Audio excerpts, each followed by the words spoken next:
Right. Hello, everybody. We are doing an alien radio signal hunt tonight.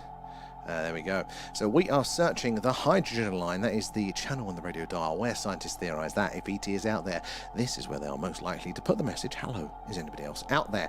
And back in the 1970s, we heard one of the best candidates for one of these messages, potential communications from an extraterrestrial civilization known as the WOW signal. We are on the lookout for something like that ourselves. So as the Earth rotates, our dish is going to sweep across the night sky, passing over various stars and their planets. Hopefully one of them is going to be sending us a signal, and then if so, we'll see it nice and clearly on our meters below down here. In short, we want that red line to look like the green one there, and then we can do some extra testing to see if it is indeed potentially alien in nature. How you doing, Simon? Good to see you in. Thank you for the gifts. Appreciate those. All goes back into the stream there. So guys, we're doing an alien radio signal hunt there. Maya, hello, watching from sick bay, or make sure Alan is tending to you there, waiting on you hand and foot there, bringing you extra jelly.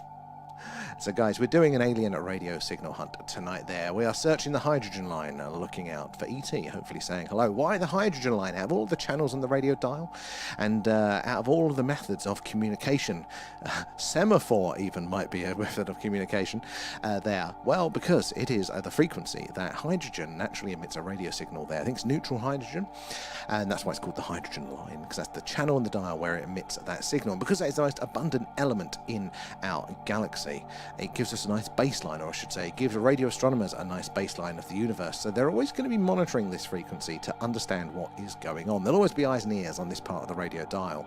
So if you want a message heard by a reciprocant that you don't even know if they are out there, then this is the best place to have that message picked up. If it's true for our scientists there, it'll be true for ET scientists. Radio is relatively efficient, and it's a natural phenomena. So more people are likely to be using that, but it means that we're not necessarily listening out for ET talking to ET, their interstellar delivery orders or anything along those lines. We are listening out purposely for a message sent out by civilization, hoping to let somebody else know that they are there. And Maya, thank you for the gifts as well. Appreciate that. We'll go back into the stream there. Marley's t-shirt is due for delivery tomorrow. The excitement, Simon. That when we want to see pictures of him in it, that's going to be so cool there. So Simon has his own Alan there called Marley. The invasion has started, but he found a supply of t-shirts there for them, and so we want to see that one in the Discord there as well. And Maya, thank you for the roses, very kind there. How you doing, Rio, as well? Good to see you. And everybody thank Maya for the treasure box there when you claim those coins there. Harko is in over on the tubes, and the other one there as well, the Twitch. There we go. I'm forgetting now. But yeah, loving the invasion. How many months have I been warning you guys that these little aliens, Allens, are nothing but trouble? But yet you still welcome them into your homes. I've warned you. They are difficult. They're chewing the wires. But people can't be told, can they? How is everyone doing tonight? Do say hello as you join us. Let us know where you're watching from if you're new. Tell us how you feel about the UFO, the alien phenomena there, because it's a bit cloudy tonight. So we are not doing a skywatcher, sadly, but we are doing an alien radio signal hunt there as well. Don't forget to cover the mirrors. Maya, I'm spooked. That was a spooky one. The picture you sent me before, we're dipping into the paranormal side of things now. That one was as clear as day. That one, you could see the figure there. That was spooky as hell. And I'm not a fan of mirrors at the best of time. Makes applying my makeup very difficult, as you can imagine there. You want Alan at number 2, Rio? Well, we might, Alan here. So we made the mistake that this is actually like an IKEA design there, which makes merchandising rather difficult. So Alan might have to do a Doctor Who style reanimation at some point in case we get the lawyers onto us. So you never know, maybe Alan V1 will be available there. And Silence, good to see you in there. We won't be told there. We needed actually, Simon, we do need a disclaimer there. I'm not encouraging you to bring Allens into your household there. And it's okay, I shall take a Leanne on the paranormal. See, Maya, I would love to go, but I'd also be absolutely petrified. It's a push and pull. I'd love to experience it, but also not there, Rio. Or a 3D printed one. It's on the list. It is on the list, Rio. There, sadly, I keep saying payday, and then payday comes, and I realise how broke I am. So it keeps getting delayed. Hence the cable that we need to do the infrared skywatch as well is also on that delay. But we will get there soon. It will happen. I'll sort myself out, and we will get there. Rosetta, how are you doing? How are you feeling at the minute? And thank you for the heart there. all goes back into the stream there. Owen's in. How have you been, Owen? Good to see you too. How is your week going? What are we on now? Thursday? Nearly the weekend. Probably be gaming tomorrow night, but we'll see. Oh no, tell you what is tomorrow night. We're going to be a movie club tomorrow night, so it's Proximity, I think, there on Amazon Prime. 10 p.m. UK time. We're all going to press play and then chat along in the Discord. Alan will be participating as well, giving you his unsolicited opinions on the film as we go through it there. We welcome you into our homes digitally. Thank you, Rosetta. I'm like a vampire. Now you've welcomed me in. That's it. I'm going to harass you all. You won't be able to turn me off. Try it. I won't disappear. So I'm permanently on now. Harko as well. Thank you for the heart there. We're clearly not smart. I mean, there's a reason that we all hang out together. I'm just saying. There, Lee is in as well. Good to see you there, and thank you for the likes, guys. I see the likes, the hearts tapping up there, all the tapping away, the shares, the likes, the hashtags, and all that helps us reach more and more like-minded people like yourselves. And the more eyes and minds we can get on the old phenomena, the more we can all piece this puzzle together there. 7, 8, 9. You're getting used to me doing my testing on the Discord there, throwing in random numbers and stuff. I made the mistake earlier. I was showing somebody I kind of work with. He's got a big network in the US. I was like, I'm going to show you my new toy. So I jumped on the Discord to show them the new Discord worlds. And so I typed hello into our chat there. I'm like, that's going to set everybody off. Everybody's going to be like, what's he on about? There, but just so I could do a live test of you there. And as Maya says, please share out the live and the tippy tapping there. Been great and got night vision. Oh, Owen, they ain't cheap. They are cool though. They are. Have you seen anything good? I was reasonably impressed. I got a cheap set for Christmas, and I was blown away by actually how good they were for just like a really entry-level set. And luckily you can connect them via USB, and your computer thinks it's a webcam. So we do have night vision ready to go. I say ready to go. I need to get a really long powered USB cable, which are not cheap.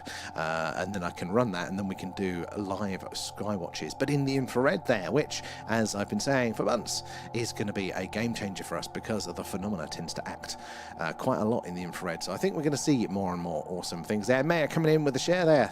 Thank you. Did you guys hear about the old night vision there, the early night vision that used to be in red? Because obviously red helps you preserve your normal night vision there, but they had to switch it to green, didn't they? Because people started to see demons and stuff. Now, is it a trick of the mind? Visual hallucinations? Or maybe they're tuning into something that is there in the infrared that we can't perceive there. And Ayup coming in with the roses there. How are we all diddling, Ayup? I'm never going to get over that one. You keep your diddling up north. How are you, Ayup? Good to see you there. And where are we? There we go. It's going in there. You no idea what we said. Hey, doesn't matter. As long as you're here. And at a Pants Day there, so glad to be in with the green fam tonight. I like that green fam. I feel you there. So was it the first day back for you today? So is it a mountain of emails for you, Ayup? So I had a small heart attack earlier. As many of you know, I manage a podcast network as my day-to-day. And I'd been putting off deleting a podcast that hasn't been in the network for like well over a year now, maybe 2 years. But I get so nervous because you can't undo a delete. What if I get it wrong? Anyway, last week I deleted it. I went, I've got to do it. I'm going to pull the bandit off. I'm just going to delete this damn podcast from our system there. And then today I got a message from somebody going, hey, I can't find my normal podcast. It's not listed anywhere. And I'm looking and I'm going, and I looked on Spotify, looked at the podcast, and it's not here. And it was very similarly named to the one I deleted. And I thought, oh my God, that is the sort of thing I would do. Even if I double and triple checked it, I would definitely do that. I have not felt fear like that in a long time because there's nothing you can do. You can't undo that. And that's a lot of trouble. Luckily, I hadn't, touch wood. But you know, when I've got no faith. I'm looking at this podcast, still in the system, going, it's there. I've got Leanne to check. Okay, look, it is there, isn't it? Yes, it's there. I still feel nervous about it. And whatever, Most Haunted told me you get night vision by tapping a Sprite bottle over taping the Sprite bottle over the camera. It's, what? I've not that. Since when? I did not even heard that. I mean, Most Haunted has got a lot of things to answer for, but I have not heard of that one. That's brilliant there. Pareidolia, surely. Well, it could be because, it could just be sort of tricks of the eye, visual in the red there. But I have heard some stories. I've not done a deep dive into it. Maybe we'll have to add that to our list to really think of, do I think this is real? Do I think it's a psychological effect? But I thought that was pretty interesting. But yeah, they trialled it in Vietnam initially with the red coloration, and all of the soldiers, I mean, they were doing other stuff in Vietnam as well, so that might have had something to play with it during the 60s there.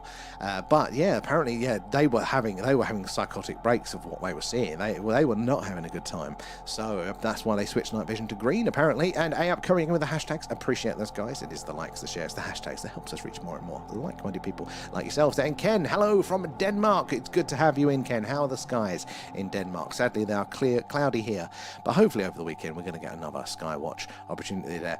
Blood pressure checks. I've given up on my blood pressure. I've run out of digits on the meter.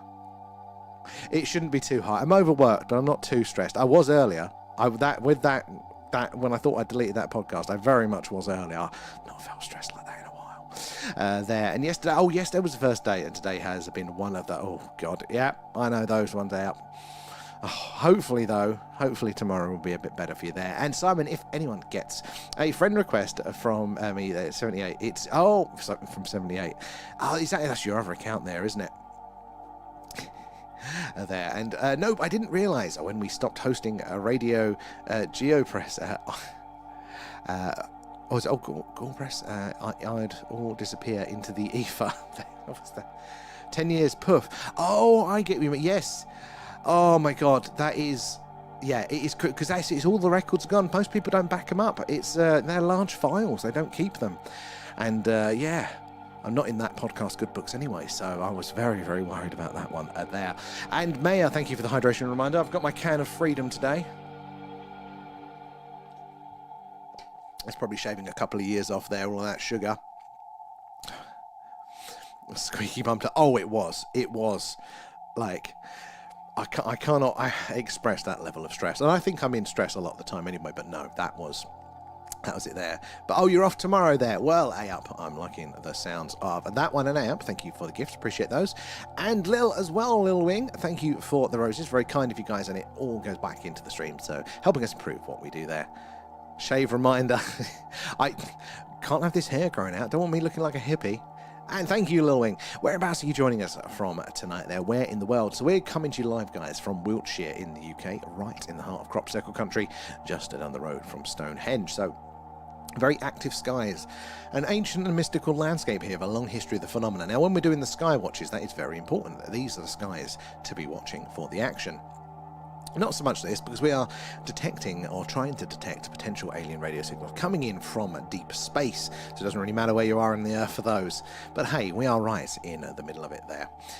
Where are we there? And Owen heard the new science of space, found out about our sun, and it might be like a projector or a giant one. Oh, what's that? I've heard some very interesting new angles on, we take the models, don't we? The accretion model for planetary formation, how it all works. We take that as given. Oh, we know that. Now we need to go figure out something else. But there are some other potential candidates for how it all works, because we haven't really been observing for a long time. There's some potential... What on God's green earth was that?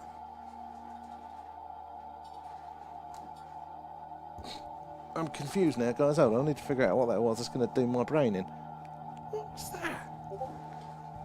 Something...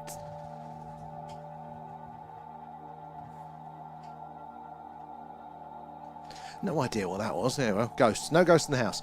But yeah, there are some other interesting theories on what could be going on, how planets form and stars and things like that. I don't know enough about it myself, but I like to hold at least 5% open for other possibilities there. Swear your life reminder. Well, every time you come onto the stream, that is the reminder. Go, don't end up like him. Don't be spending your evenings in a room that is bright green. And there, you start to see everything in the green. And actually, yesterday, and you'll have to tag us in it if you see it again, because I want to see that one. It's Alan. Alan is playing. He's doing something there, mate.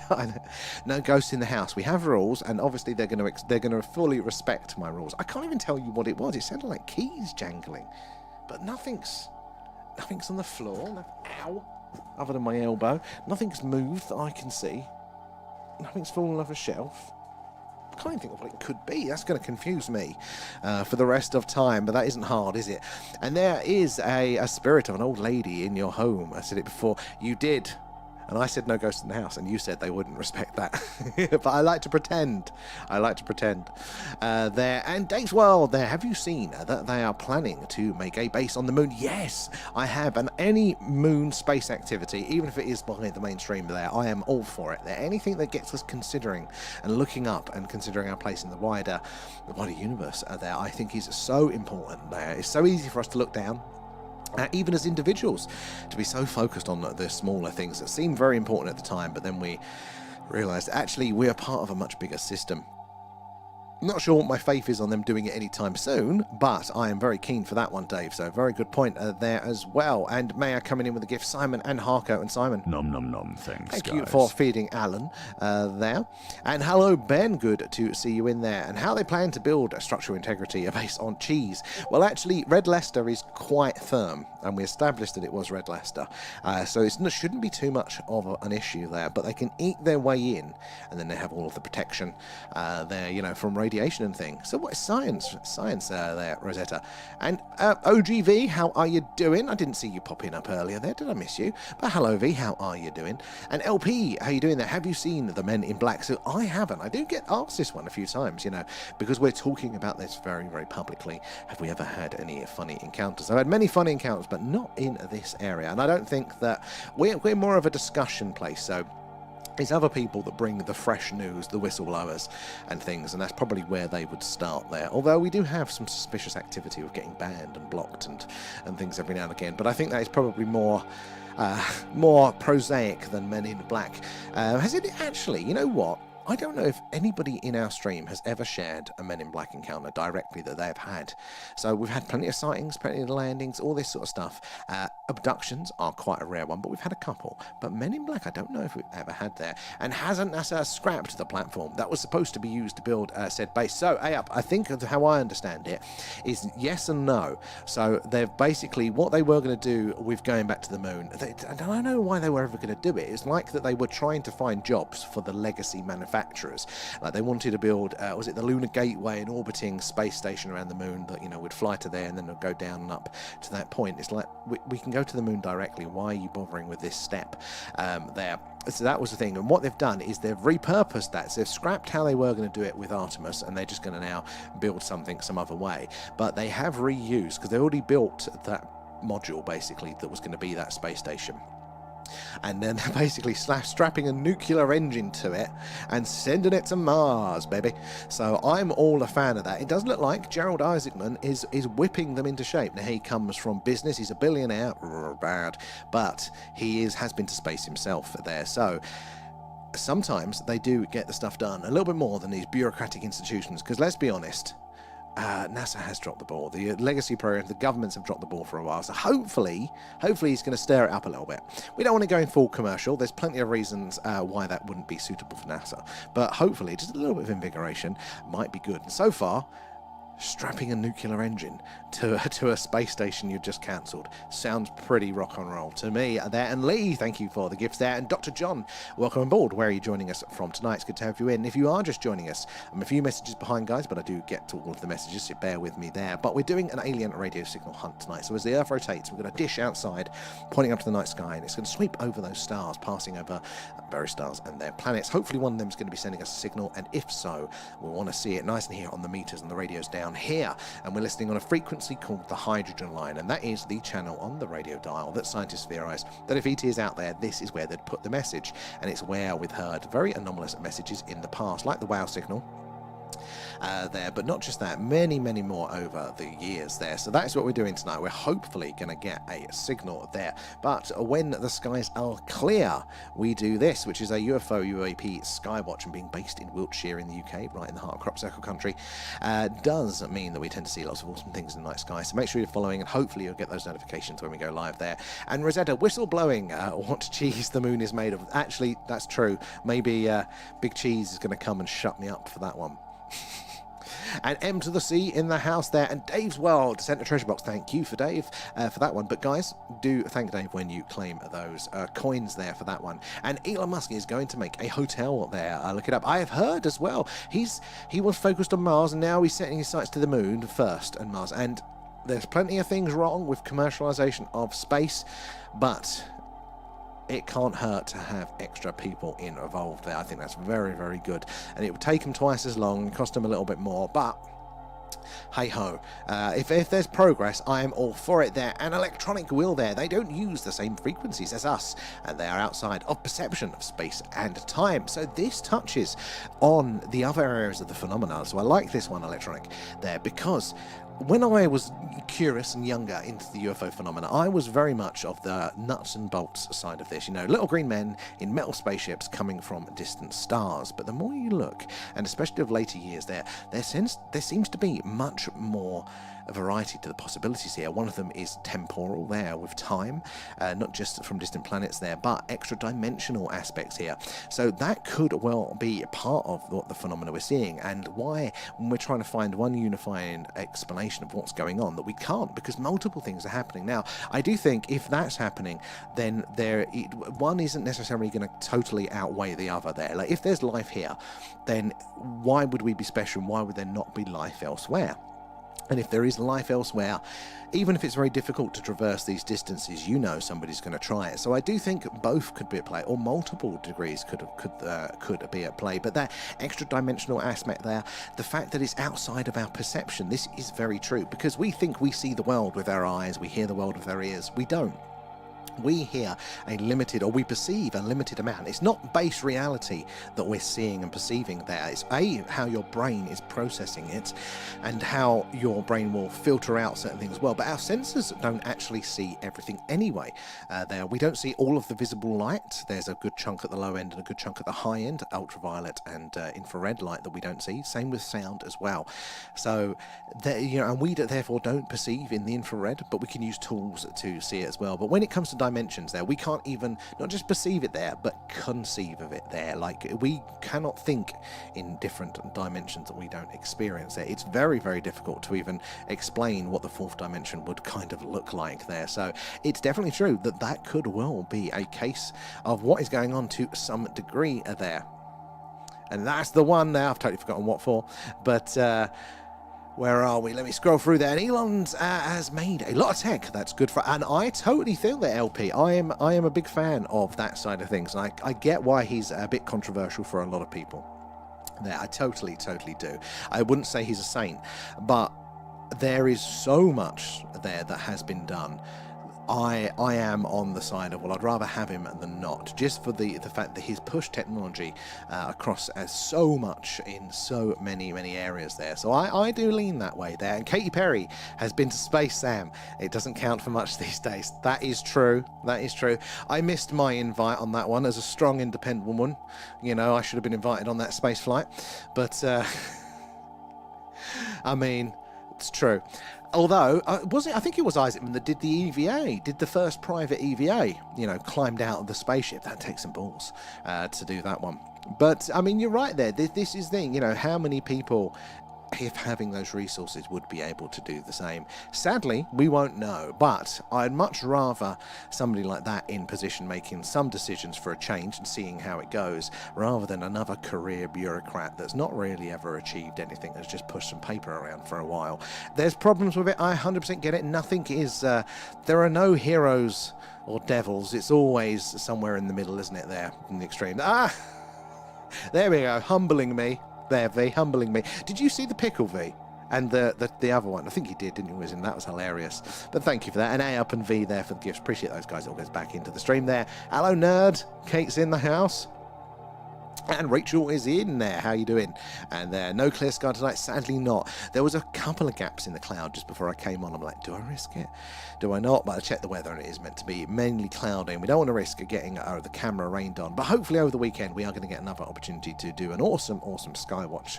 So keep around for that. Make sure you're following if you're not already. So hopefully you'll get a notification when we go live. But tomorrow night is going to be movie club, so 10 p.m. UK time. Remember, guys, we're going to be sitting down to watch Proximity on Amazon Prime. We watch it separately and then we chat along in the Discord. You're all welcome to join us, even if you're new, even if you want to be a bit quiet. You're more than welcome to hang out there as well. I warn you though, it normally goes pretty sideways and pretty we'll just say alien nipples comes up a lot. So you'll get the feeling there. Zen is in over on the tubes there as well. And is that, oh my guys, I'm really playing up there seeing that one. Is it JSD there over on the tubes? And apparently we see something like 0.0050% of light.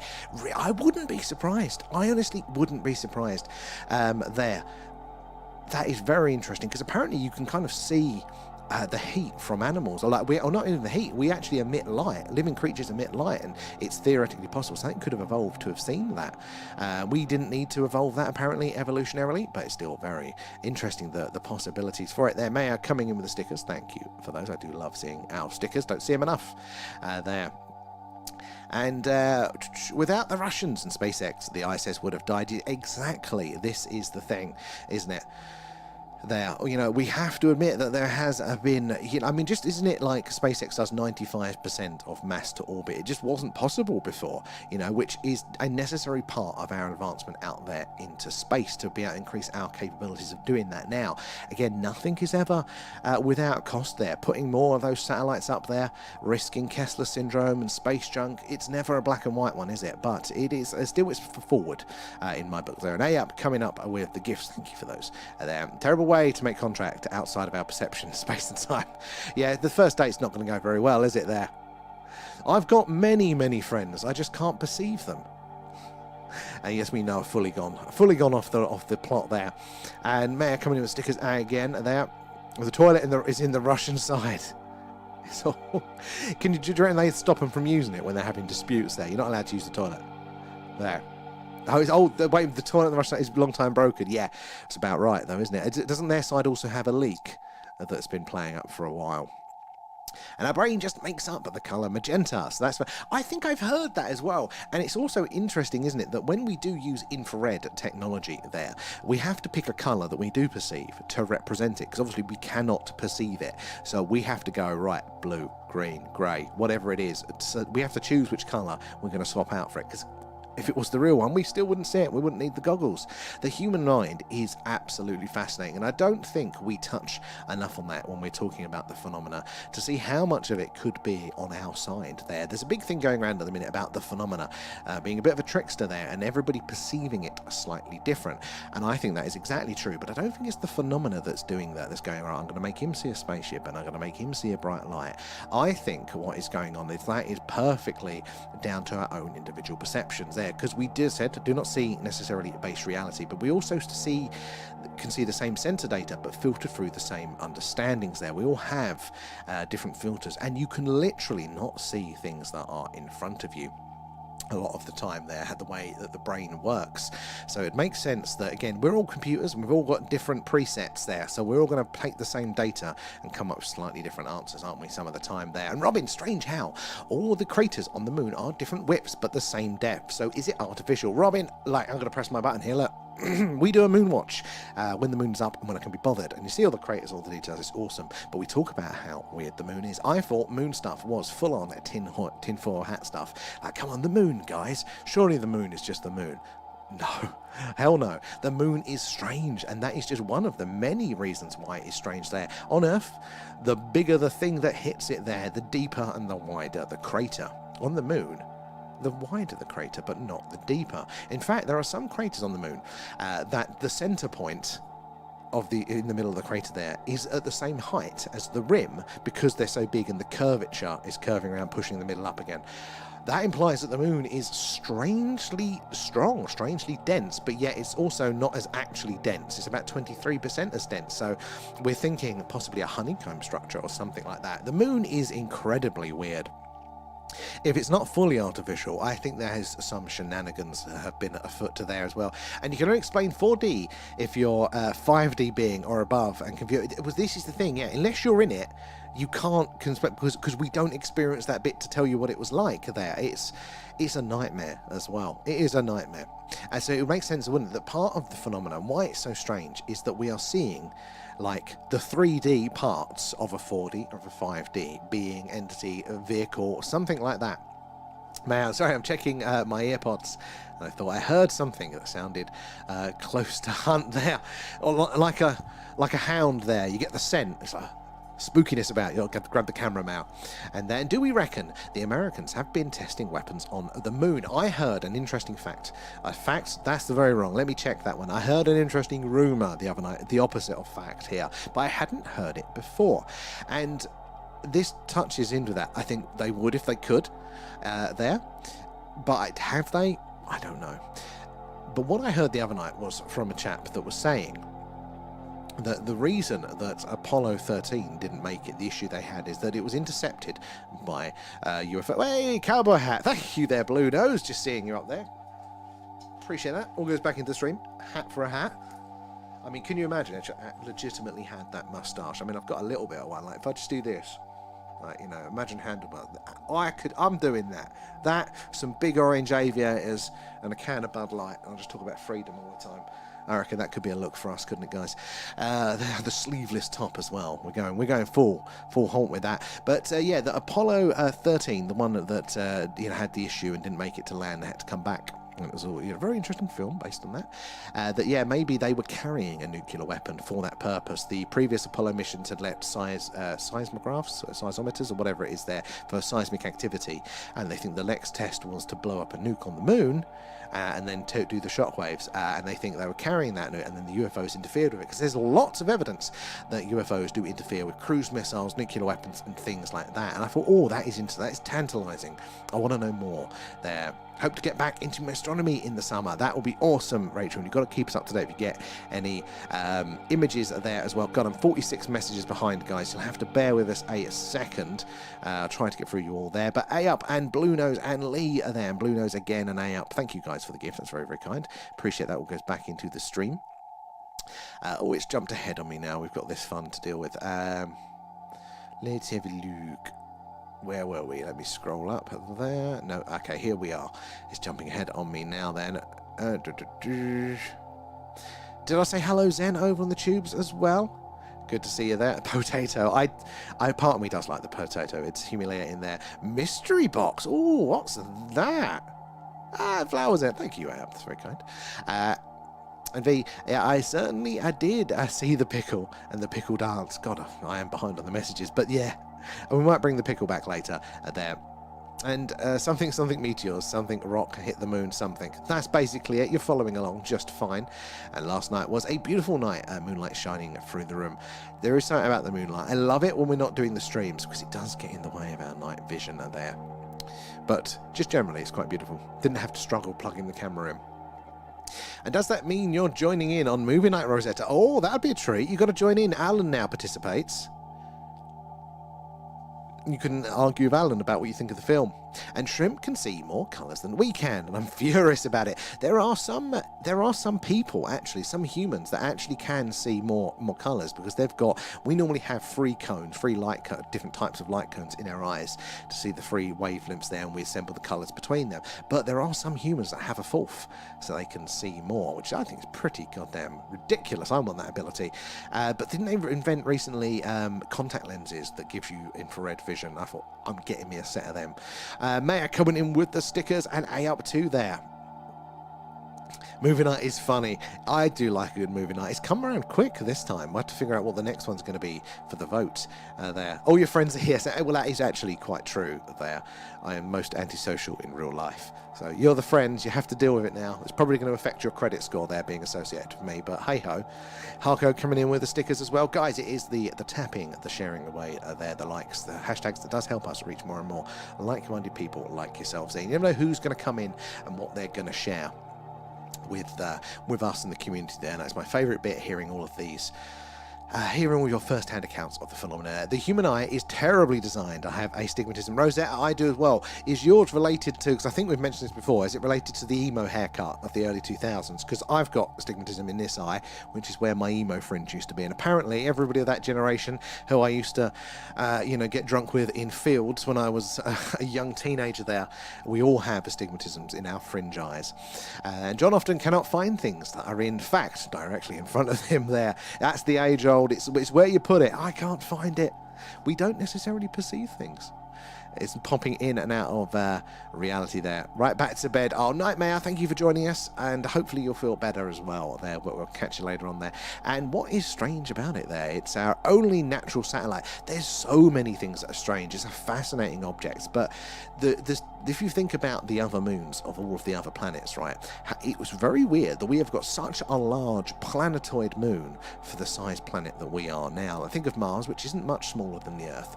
It has what appear to be like captured meteorites, weird tiny potatoes that are floating around there. The proportions are all out. In fact, the moon itself looks like it would be more at home around one of the gas giants there, but its density, it's meant to be made the same stuff as the Earth, but yet it is only about 23% as dense there, and it does ring like a bell. It's a very strange object there. And V?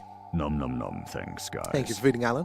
So there are loads of strange things about it. The fact that it is that perfect distance from us there, 400 the size of the sun and 400 times the distance there, gives us those near perfect solar eclipses. Maybe it's just what we need, not for life to develop and grow here on Flourish on Earth, stabilizing our axial tilt, our seasons, our weather and our tides, but also giving us that stepping stone for technological advancement there before we go off on the bigger journeys out there into deep space. It seems just a bit too perfect there. Loving the stickers, V.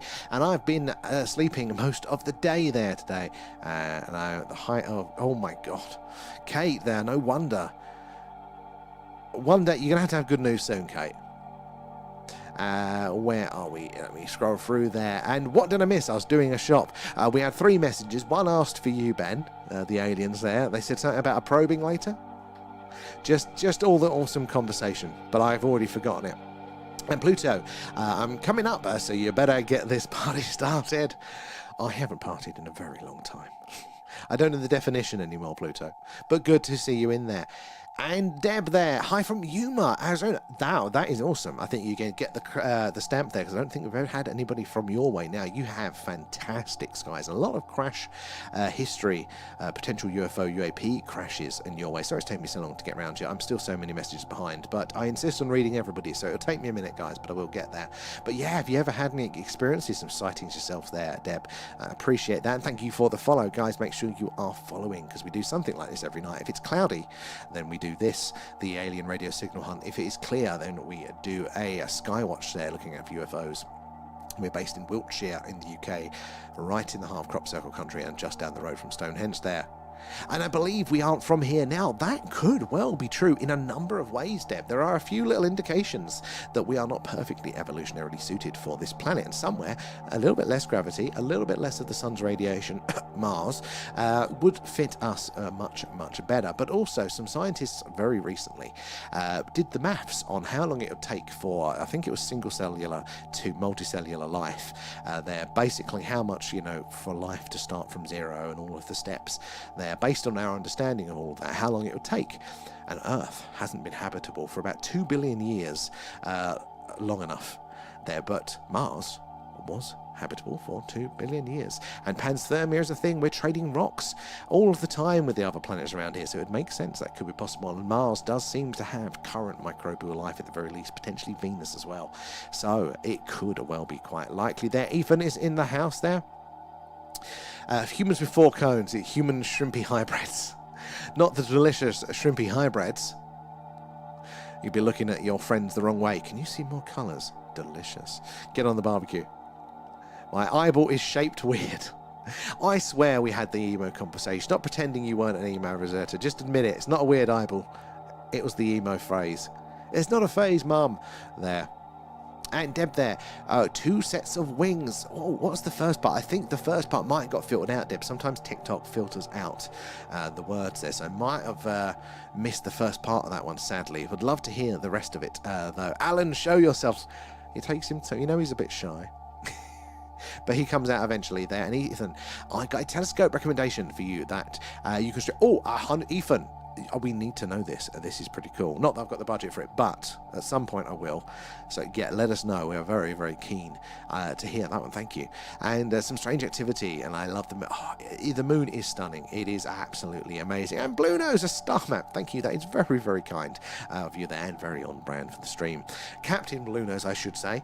There, are you getting worried? It's getting to the end of the month when we do the rolls again. But I think you'll probably be captain again. There. on the Starship Alan there. Alan must be sleeping. It takes him some time. Hold on, have I missed more? Oh yeah, Ben needs some as well. Ben, you need Alan to thank Ben? Nom nom nom, thanks, guys. Thank you. Sorry if we've missed anybody there. With so many messages behind, I am struggling to keep up tonight. And Tubers, I will get over to you in a bit, but I've got to clear through the TikTok messages there. A ring ring. The phone will come into use there. Big D has not phoned tonight, guys. He's not.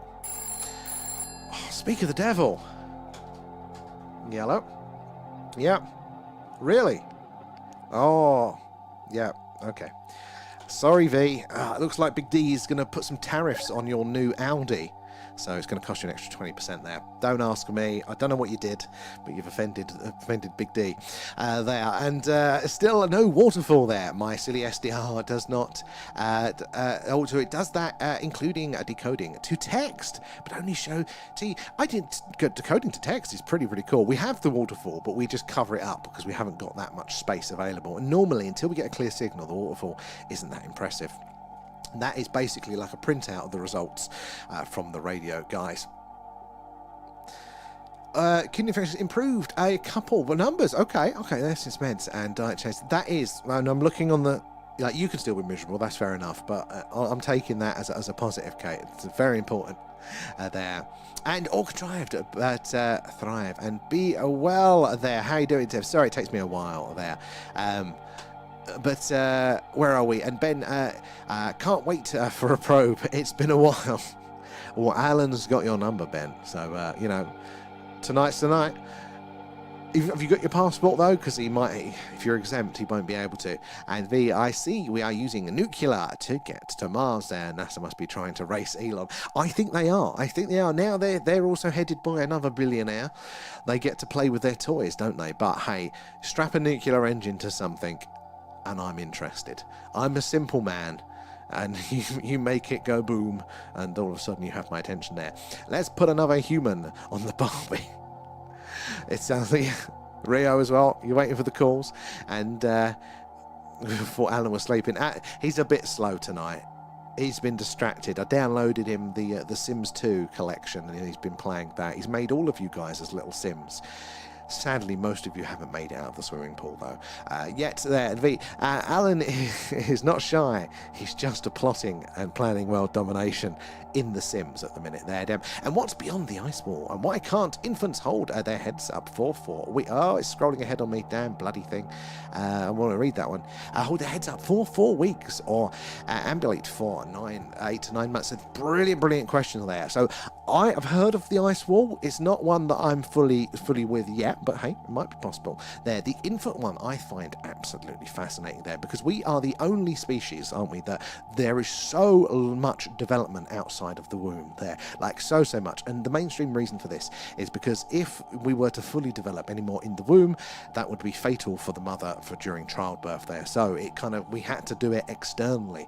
But there's a trade-off for that, like think of baby gazelles in the wilds there. They basically fall out and then they stand up and they're fighting for themselves from day one. And lots of animals are like that one, but that is why we have to have the parental structure there to nurture and to look after the child. But if you think of how long development physiologically goes on for years and years for maturity there, let alone mental maturity. They talk about nature versus nurture, and to be honest, a lot of it is nurture. A lot of it's outside of the room. It's the programming that we receive over those years. And paid attention to a lot of babies. I don't have one of my own, but a lot of the ones from siblings. And you can see the stages of consciousness. It's very interesting there. And what brand of coffee? So we're a little bit different for our coffees over here. I don't drink much coffee at home. I go out for my coffee and I pay far too much for it. But local little coffee shops here, I'm highly caffeinated most of the time. I run on nicotine, caffeine, and spite mostly there. And happy hunting. Thank you, Deb, as well. Thank you for your awesome questions there. So if you've got any more, if you've got any knowledge you want to share there, any experiences, guys, if you're in the chat, you're waiting away. It might take me a few minutes to get to you, but ask away. There are no silly questions. We love to hear everything here. We're a bit of a knowledge buffet, we call it there. You're all welcome to come in and share your knowledge, your experiences, how you view and understand the phenomena. As long as we don't force anybody else to take it there. We're not forcing the vegans vegans to eat the sausage rolls from our buffet there. But it's a great place for us all to learn voluntarily, so that's my thing. I love it there. And what's going on with all the meteors? So I'm not fully up on this one, Deb. I hear you guys over there are having quite the time with the meteors at the minute. Now, lots of things enter the Earth's atmosphere all of the time. We see a lot of shooting stars during the skywatch, but apparently you guys are getting quite the storm of much bigger ones. And you know what? I don't have a good answer for it there. It's absolutely fascinating, though. I have your passport, but you'll hide it there. Anything for a good probing. It's a Thursday night. It's not a Friday night. It's not party night there. I'll catch you later there, Debs. And Hunko, nobody sees the moon and Jupiter collide in sight. Seen them collide? Oh, because the alignment, yes. I hadn't seen it. Somebody mentioned it last night, though. And, I did see a huge flash over the trees last night and almost forgot.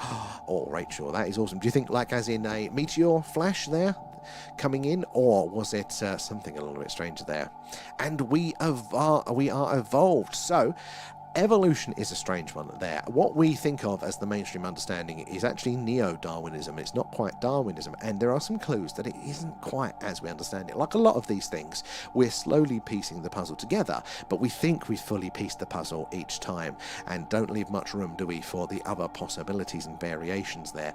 But even Darwin himself thought that there was a little bit something else going on, maybe some real time, not just, if you die and if you reproduce, you pass your genes on, if you die, you don't. Very simple, very black and white. He thought there was actually some real-time programming going on, which, as we're starting to understand genes a little bit more, and we don't understand them well, that could be more things going on there as well. But speaking of human evolution, hominids have evolved. We have plenty of evidence for hominids to have evolved there, and various species and chains there. But what we don't have is a clear train or a linkage from us to them. Now, we expect that we are quite closely related. There are genetic markers and things like that, but we don't have a clear fossil record of all of the variations in the step through. In fact, we are missing quite a few. Now that is meant to be that is to be expected to a certain degree there. It's quite hard to get fossils, and also they're quite bad at identifying them. It's really, if you get a skull, then you can identify what it's associated with. But there's so much that they come up every now and again. It's a hip bone, it's a thigh bone, it's a finger, that they're much harder to associate with, and they have their bias. So this is the thing, if they find a bone that they think is older than we currently believe humans to be, and they can't fully identify it, well, then they won't even consider it as being human, because they go, well, humans aren't around that long. But we keep pushing the age of humanity back ever more. Every time we do find a skull or something that is quite specifically identifiable, we go, oh, it's not 30,000 years, it's 50 years, 50,000 years. Oh, it's 100,000 years. Oh, it's 210,000. Oh, it's 330,000 years. We're always pushing it back. But the actual scientists themselves won't necessarily assume that that is it until the other science agrees that we've been back there. It's a real backwards thing there, and it's absolutely a positive there, and I'll take all I can get. 100% Kate, you've got to keep it up, the attitude with that, because that is all part of it as well, isn't it there? And a lot of other mammals are faster and better adapted for a life here. There are so many little clues there like that as well, like the fact that we are hairless and we don't have that protection from temperature or radiation. Many things that do point that could be the case there. And there is something very different from us, from all of the others as far as we can tell, and that is our ability to use technology in the way that we are. Now, is that a tweak of the genes there? Maybe somebody came along thousands, tens of thousands, hundreds of thousands of years ago and went, right, these monkeys, they've got potential. Let's tweak a few genes, make them more intelligent. You think of the Anunnaki stories and things like that. That could be part of it there. Or maybe we did come in a more fuller form from somewhere like Mars or somewhere else there. I think it is telling that all of the stories, also most of the stories around close encounters of the third kind there, you're actually seeing the beings, they're all very humanoid. And what is the chances of an evolutionary convergence like that? Are we all related in some way there? And oh, I like a nice Guatemalan coffee there. I'm not that fancy. It's either, in fact, what is it? Every now and again they have a fancy roast at wherever it is I'm getting my coffee from there, and it's an extra 30p. And I flippantly refuse to spend an extra 30p on whatever fancy roast I have this season, although the honey one did have my attention briefly during the last winter. And elephants are my favourite animals there. They're my spirit animal. Elephant, there's something special about elephants there as well. Leanne's mum absolutely loved elephants as well there. So they've always been a strong part of our family there. They are just brilliant creatures there. But they are what's called megafauna. big animals, big ass animals. But did you know every continent had its own version there? We think of like mammoths and things like that, but the Americas had their own horses. There they had their own versions of many of these, of lions and things like that, but they were all wiped out very, very quickly and very, very strangely during a period. It was only the African megafauna that survived and then was repopulated around. So that in of itself is interesting and pointing to things that could be going on there. It was a huge flash. Okay, that's interesting. I wonder what it could have been there as well. DJ is in the house and tubers. I will get over to you guys. Just trying to catch up here on the TikTok there. But there's always one more message there. And did TikTok just filter another comment of mine? Quite possibly, Rachel. If I haven't read it out at this point, it probably did. TikTok is a nightmare for that because it doesn't actually tell us there. And I don't think they've been building T-Rex skeletons wrong there.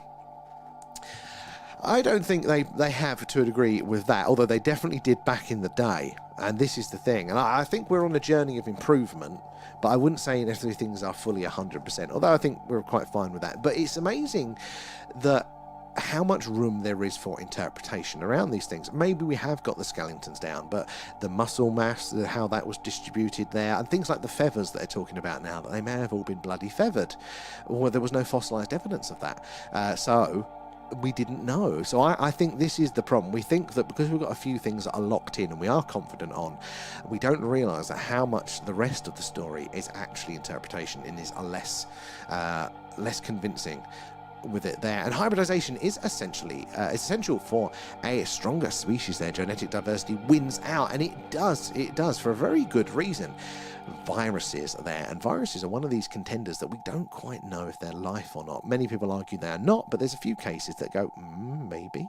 But viruses are a candidate for panspermia as well there. Maybe they came from outer space, but they are the thing that is responsible for the biological sex differences in species, therefore reproduction. And the idea is that if you're sharing your genes, which is a high cost evolutionary speaking, the whole point is you want to pass your damn genes on.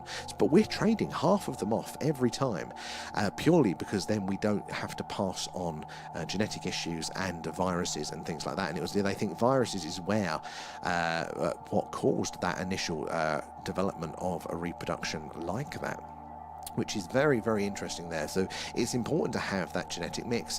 Another side one is that, interestingly, back in the 1970s, apparently that was the optimal time for our species, genetically speaking, because if you were to be harvesting the gametes there and all of the reproductive elements from us, back in the 1970s, we were maximally mixed culturally there. We'd started to really, really mix up, but we also hadn't started polluting ourselves in silly ways with microplastics and whatnot there. So it does tie in as well with the abduction phenomena, which a lot of those stories were collecting that sort of stuff there.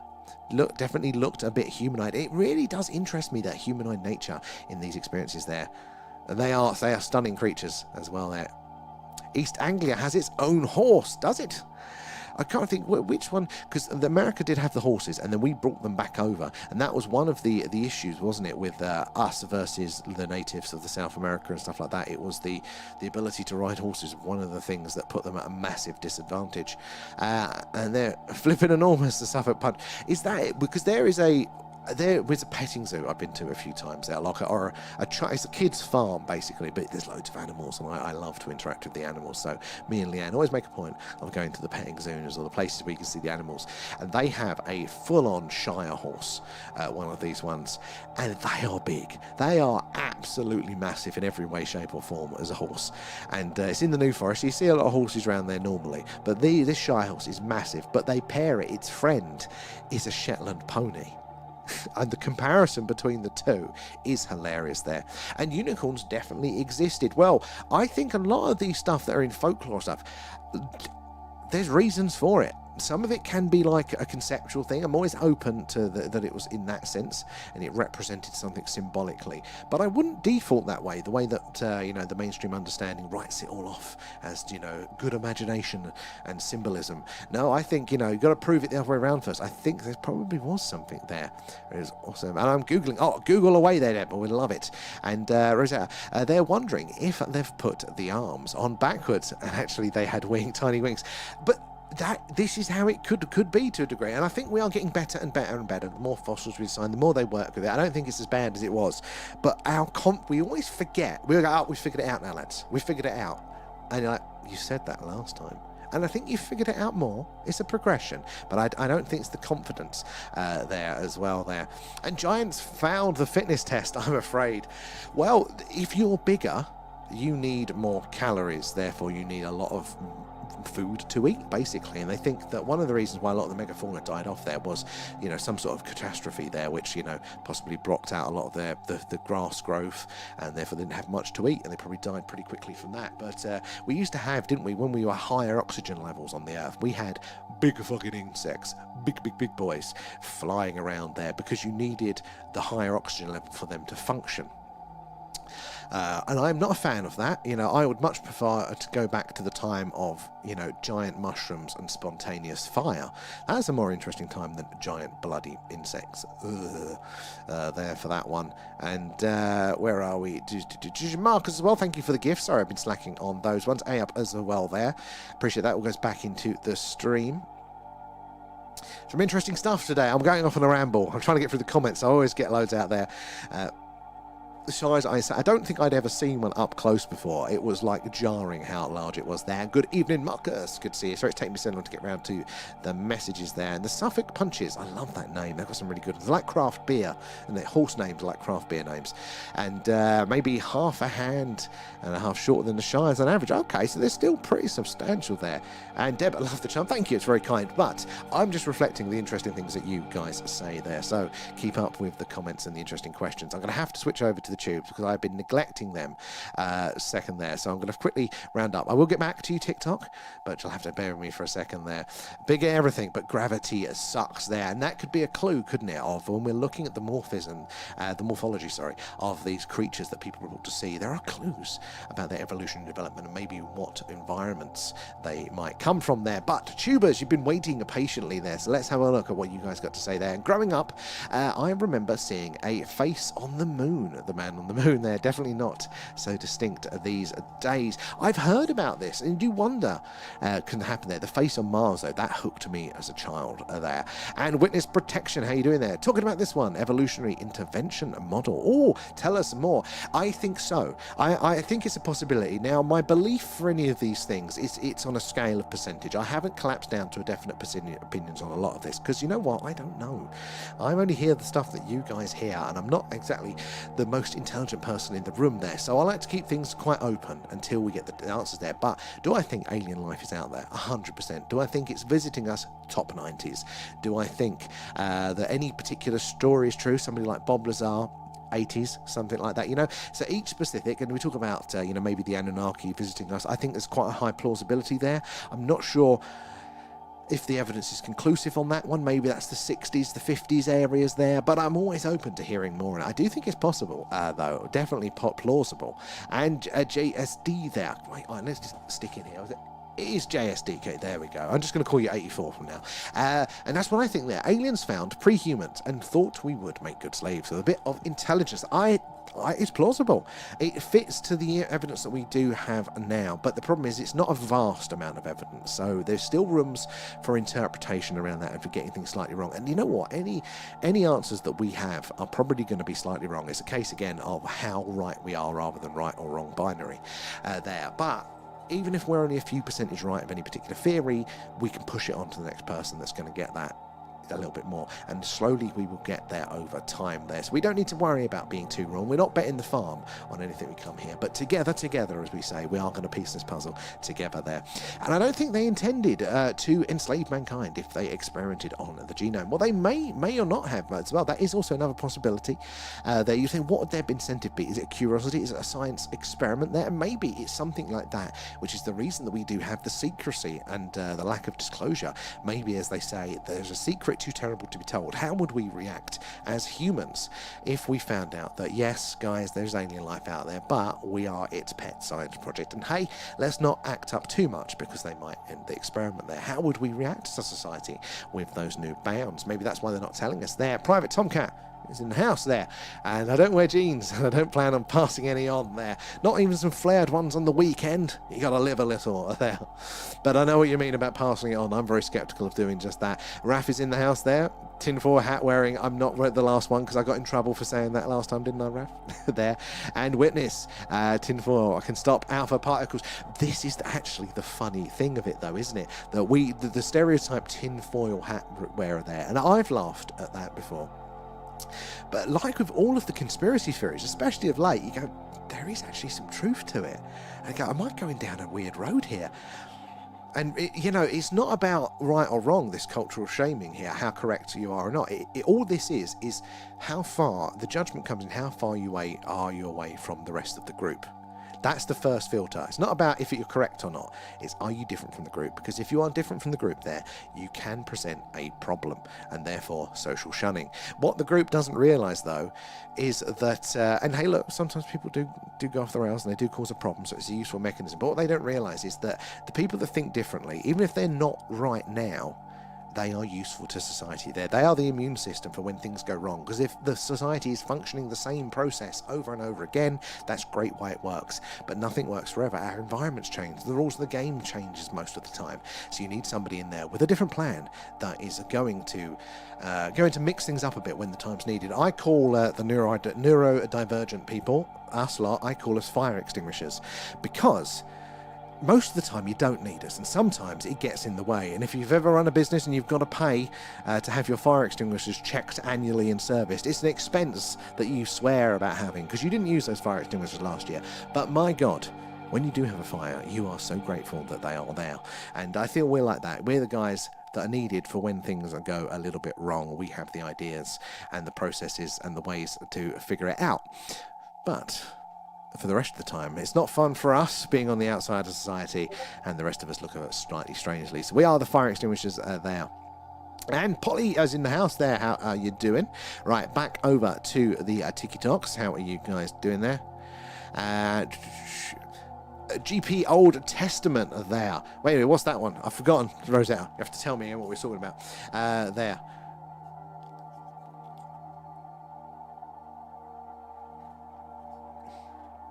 Delicious. Mountain Dew. Actual nuclear explosion. So, I mean, I know, excuse me, those sort of things out in space. But actually, I know we can have, the theory is that we can have natural nuclear reactions. I didn't know we had explosions, but I suppose that would be, the conditions right, could be possible. Because is it in Gabon, in Africa somewhere, isn't it, that there is a natural depleted nuclear reactor? They started seeing all of this, I'm going to get this wrong, radiation in the stone there, and they figured that actually it was a natural uranium deposit that got heated in the right way or did something or other. It was a natural nuclear reactor a few billion years ago. Apparently the world used to be super oxygenated. Apparently it did there. So, and that extra oxygen allowed for bigger insect-based creatures occurs. And this is one of the things I have were questions around, like the insectoid sightings. Now, it might not be that they are actual insects, like the mantis beings and things like that. That's fine.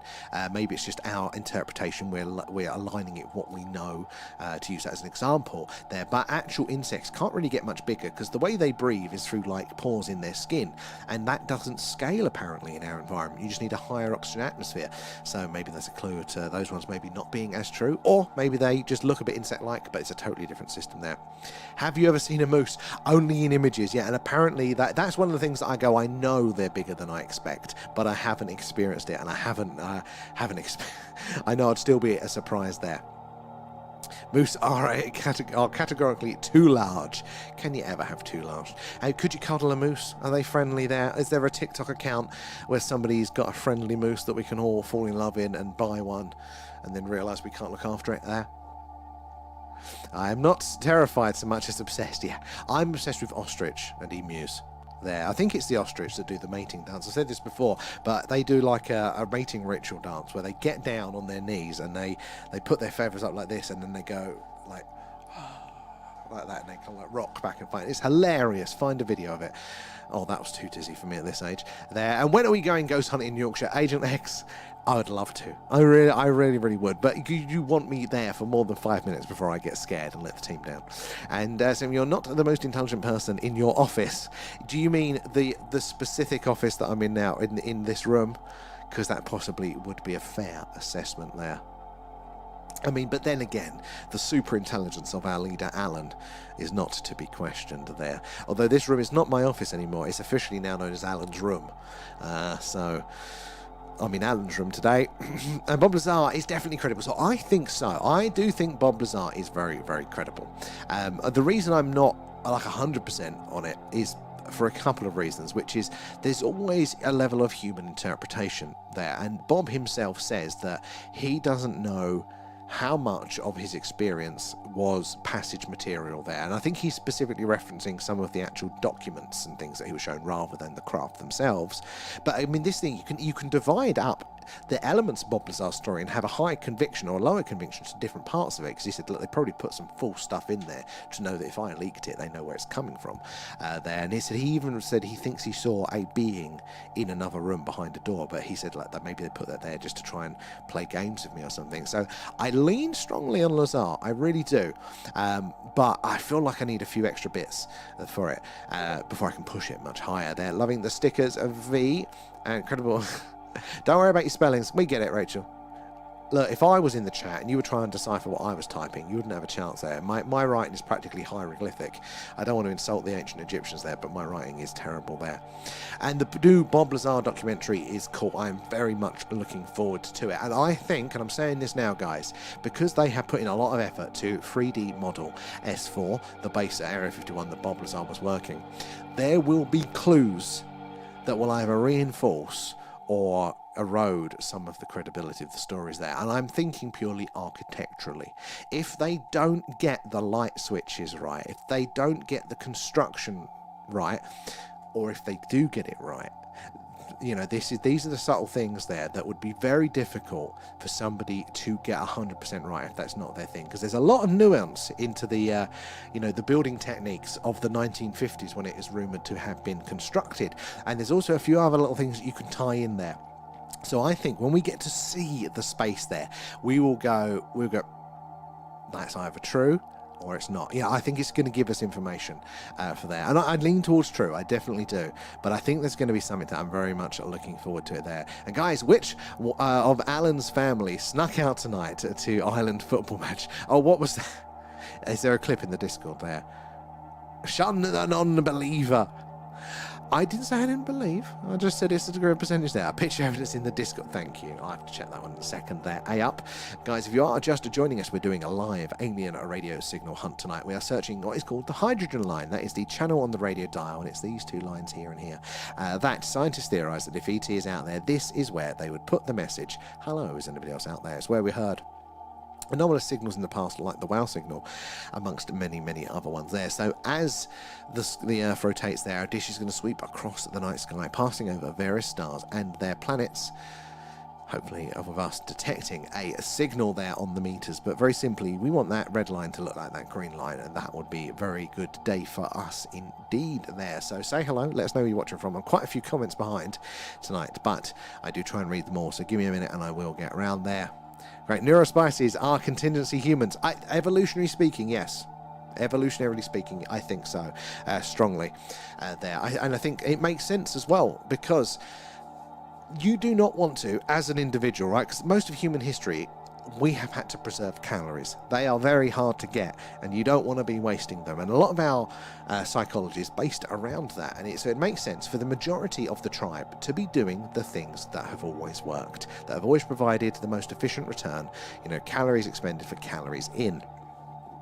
But it's very easy for systems to fester like that, because as I said, things don't change. Your field that may have been a bountiful harvest one year, the environment might have changed. It often did in prehistory there. So you need to have the skills to then look over the next hill. And the ADHD people and stuff like that are compelled to look over the next hill, whereas the rest of them aren't there. So I think, and in the way evolution works, is always, kind of a high cost situation. Doesn't necessarily mean it's nice for the guy. Think of how many people had to try the same sugarcane berry bush before they realised it was poisonous there. It's been quite a high cost throughout high history, and I think that's my understanding and belief of it there. And the stories of Lot's wife turning into a pillar of salt could have been her turning back to sea. Wait, what's that one? Lots? Who's Lots? You know too many details. But we want to hear them there. Flesh out our understanding there. A nuclear explosion and getting vapor. Oh, throughout history. Yeah, so I've heard. I mean, you go back, don't you, to the Vimanas and things. They talk about these sorts of weapons that could be like that. And I did hear apparently it had been debunked, but I don't trust the people who debunked it. But there is that ancient city that they discovered that appears to look like it could have been nuked there. It's highly radioactive and things like that. But maybe it's flawed. And did you see the hybrid boy with the snake eyes as well? I haven't, Agent X. That sounds pretty freaky. And you know that they're doing that, even in like a normal scientific sense. You know that there is labs out there with the odd mad scientist. You know that they still do it there. And I love eating ostrich. Does that count? I mean, when I'm eating dinners and I've got the bird sitting on my lap also eating dinner and I'm eating chicken, I do tell them that I'm eating them. So it's fine. Is that what I did to Leanne? Wait. Oh, yes, yeah, to woo her. I do that dance every now and again. Every time I see it, it is hilarious. And I want to find... Actually, that's why we went back to that petting zoo with the Shire horse, because they had an ostrich there when we last went. It wasn't there this time. Because I haven't... Since I've known that that's a thing, I haven't actually seen an ostrich in the wild, in a zoo, that I can do that to. But I am 100% doing it. And they also tend to do it at the most craziest of times. They'll just stop and start... It's brilliant. Oh, I can't do that. Not got the balance there. And I never knew peacocks slept in trees. Scared the crap out of me at Centre Parks there. Just, as it jumps on you. I love peacocks. I'd love to have a place that's big enough for peacocks. But apparently the story is you never own peacocks. Your neighbourhood does, because they don't sit still. They do what they want. And of course they can, because they are majestic, beautiful creatures. And don't bend to our will. And we need a scaredy pants for the fear value, and it gets us better views. Well, Agent X, I've got to figure it out. But you know, is it Francis Bourgeois, the train spotting guy? You know, he's got that really good top-down fisheye lens, and he gives his expressions. I think a version of that for ghost hunting would be awesome. I don't know how to get the live feed out for doing it live. That's what I'm working on. But I have got some GoPros rigged up for that. And I think that would be... see my reactions when I'm genuinely shitting myself. I could see the value there. I will sacrifice myself for views. My mum said it had been confirmed that he was always credible there. So I think he's very, very credible. I do think he's credible, and I think there's many reasons why. But you've still got like people's interpretation, like the best understanding. They may fully believe it, but are they correct in their assumption? Do they have the tools to know and understand it? And I do. I lean to Bob Lazar. I really, really do. But I still... There's some areas with it that... You know what? I tell you what it is for me. It's that although I am UFO interested there, I am still a little bit, and I'm just realising this now, I'm still a little bit in the normie camp. You know, like I've still got that high bar of... I've got to see the alien in front of me first. There's a reluctance, maybe. Maybe it's a fear. You know, maybe I'm not brave enough to step over and be on that side. Maybe that's what it is there. Because, yeah, very interesting, Rachel. I'm discovering things about myself. Because he is very credible. You know, someone like Grush as well.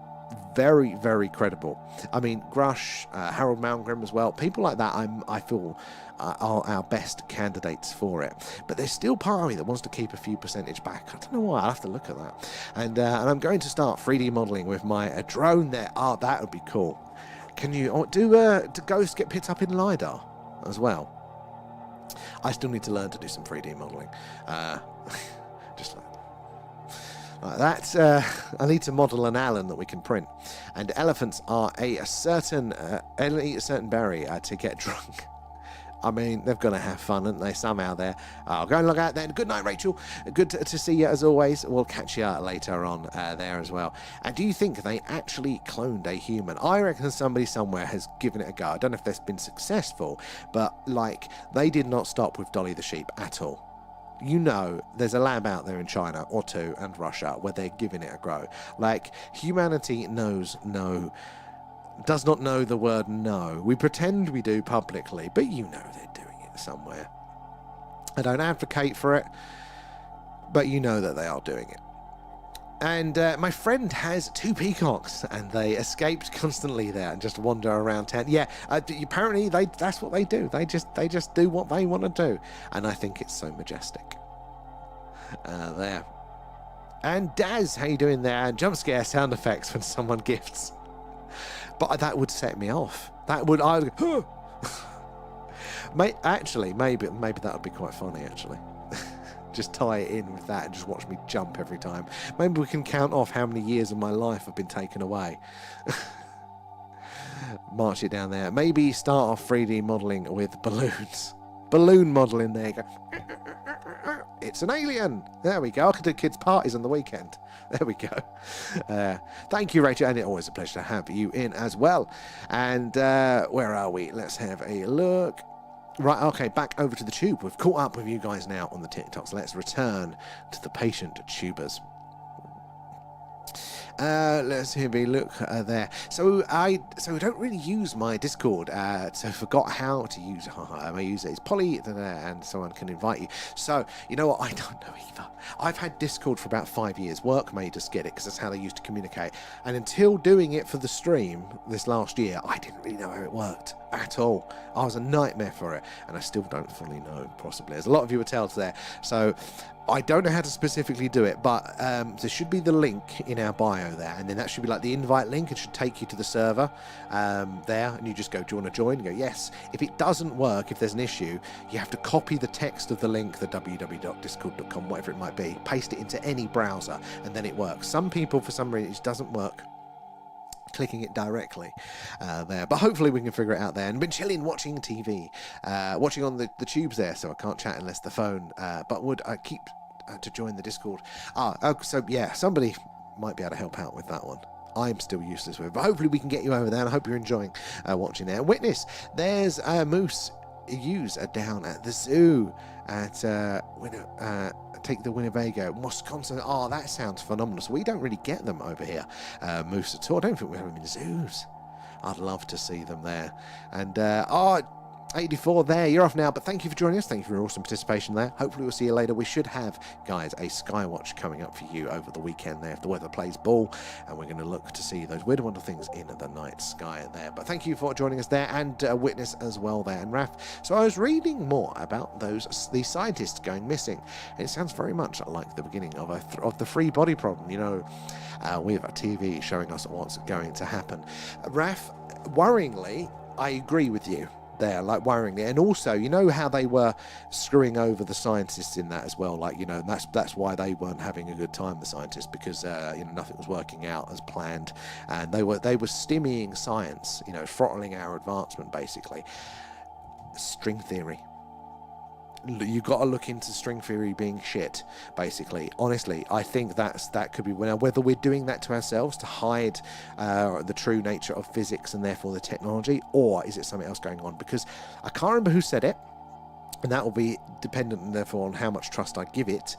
But somebody did say there was, I don't know if it was Arrow, one of the US government agencies that was looking into all this, the Free Body Problem, which is the Dark Forest series of books, was made mandatory reading for new recruits. And why would you make them read a book unless there was a lesson, if that was catching them up on something?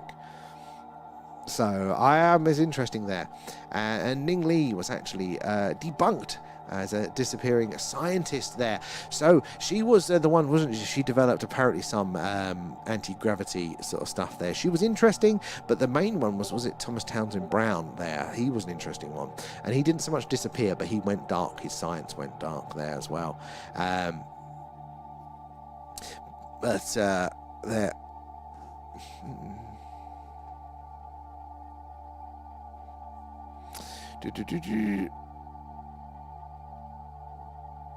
Where are we? Scroll through on here and there. And coming down to warmest there, Gary, how you doing there?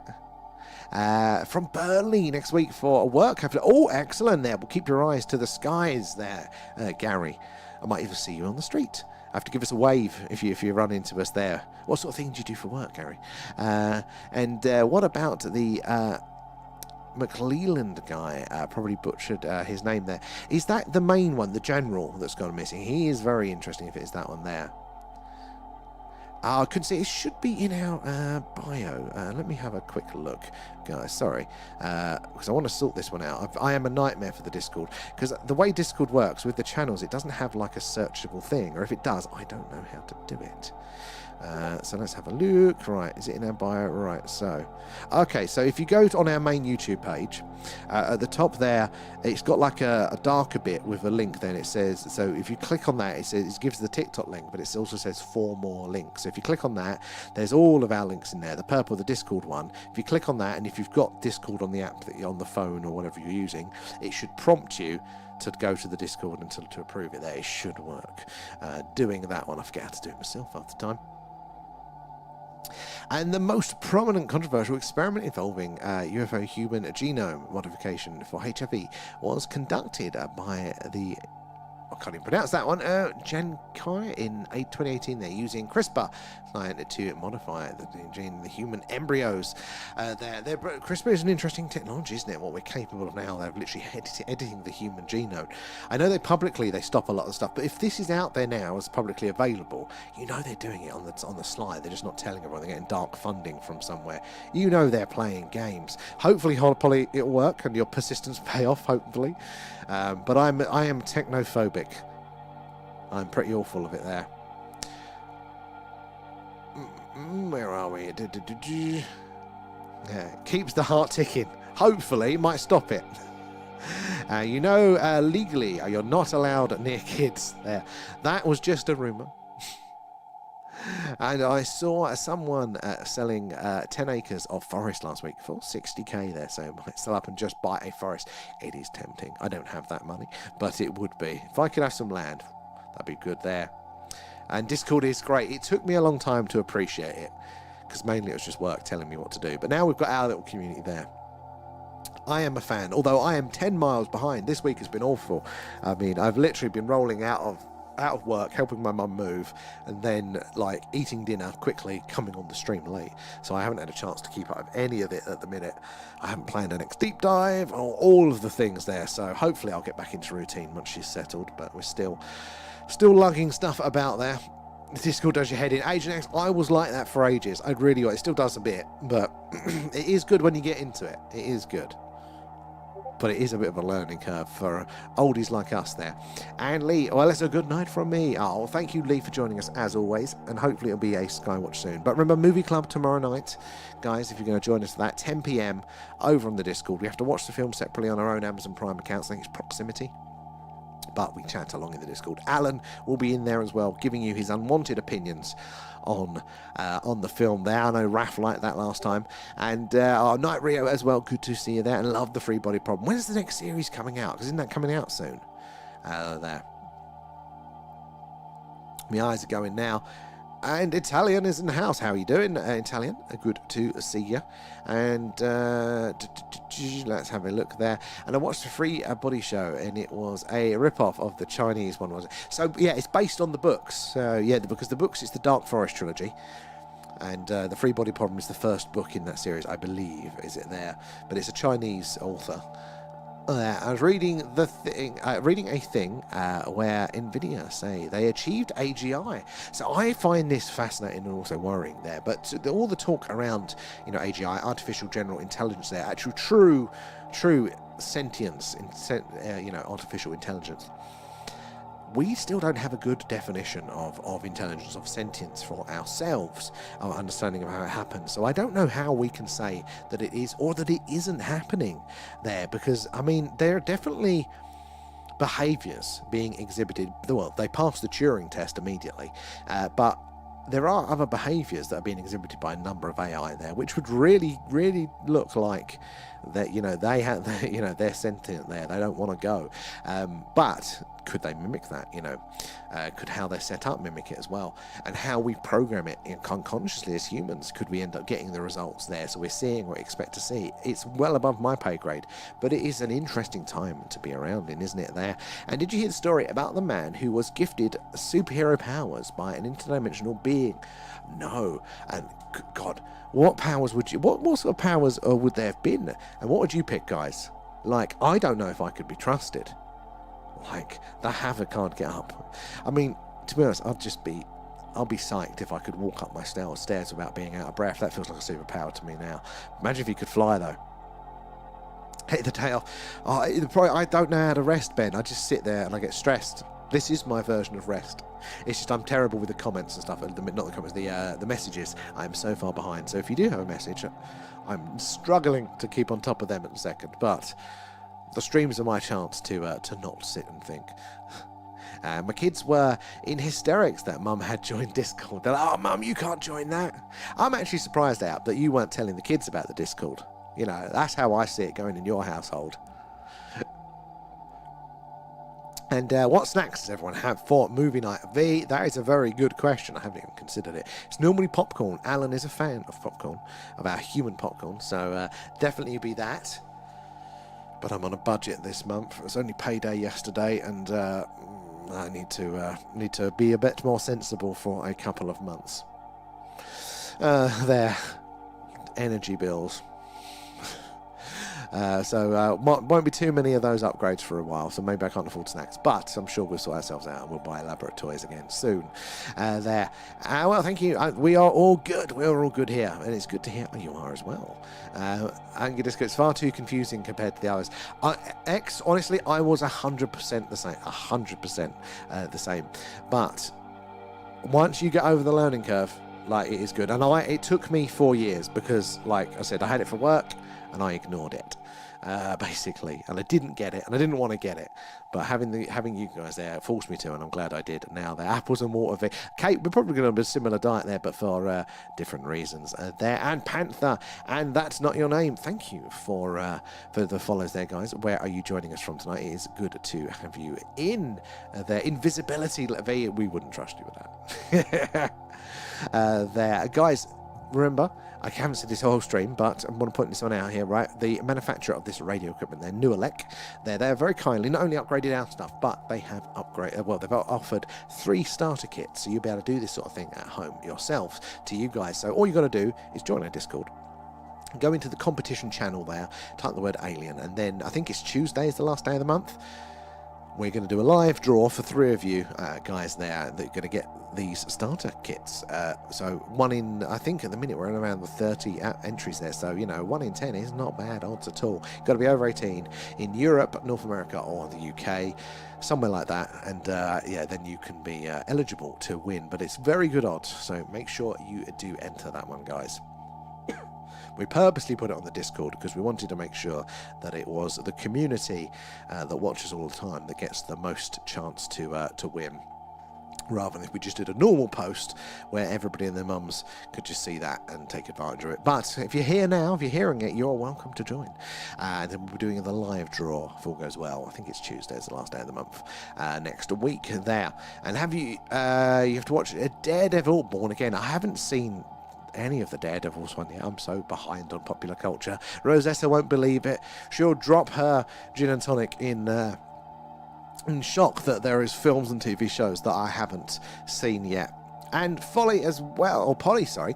See you over there. You've made it over to the Discord. Not to the Discord, to the TikTok there. Thank you for the heart. It's very, very kind. And you found the follow as well, thank you. Where are we? I'd pick being able to win claw machines every time. Think how much we need to save. That is a bit of a superpower. And Discord and joining a stream community. Defo was funny for them. You're just cool. They can't handle it, up. Send your son another haunted doll. That'll keep him quiet. And we have ADHD Sam. That's not doable. A lot of the shinies that always win. I know that, and that is why I am in the position that I am in now. Because chemically, everything feels very, very important. And I never learn to pace myself with these things. And I now need to stop for a while. But there. You found us. Come to the dark side, Polly. It's a busier chat, but I normally see it. The text comes up quicker here, so we can see you there. And welcome aboard there. So Polly has been with us for a while now on the YouTubes and come over to the TikToky dark side there.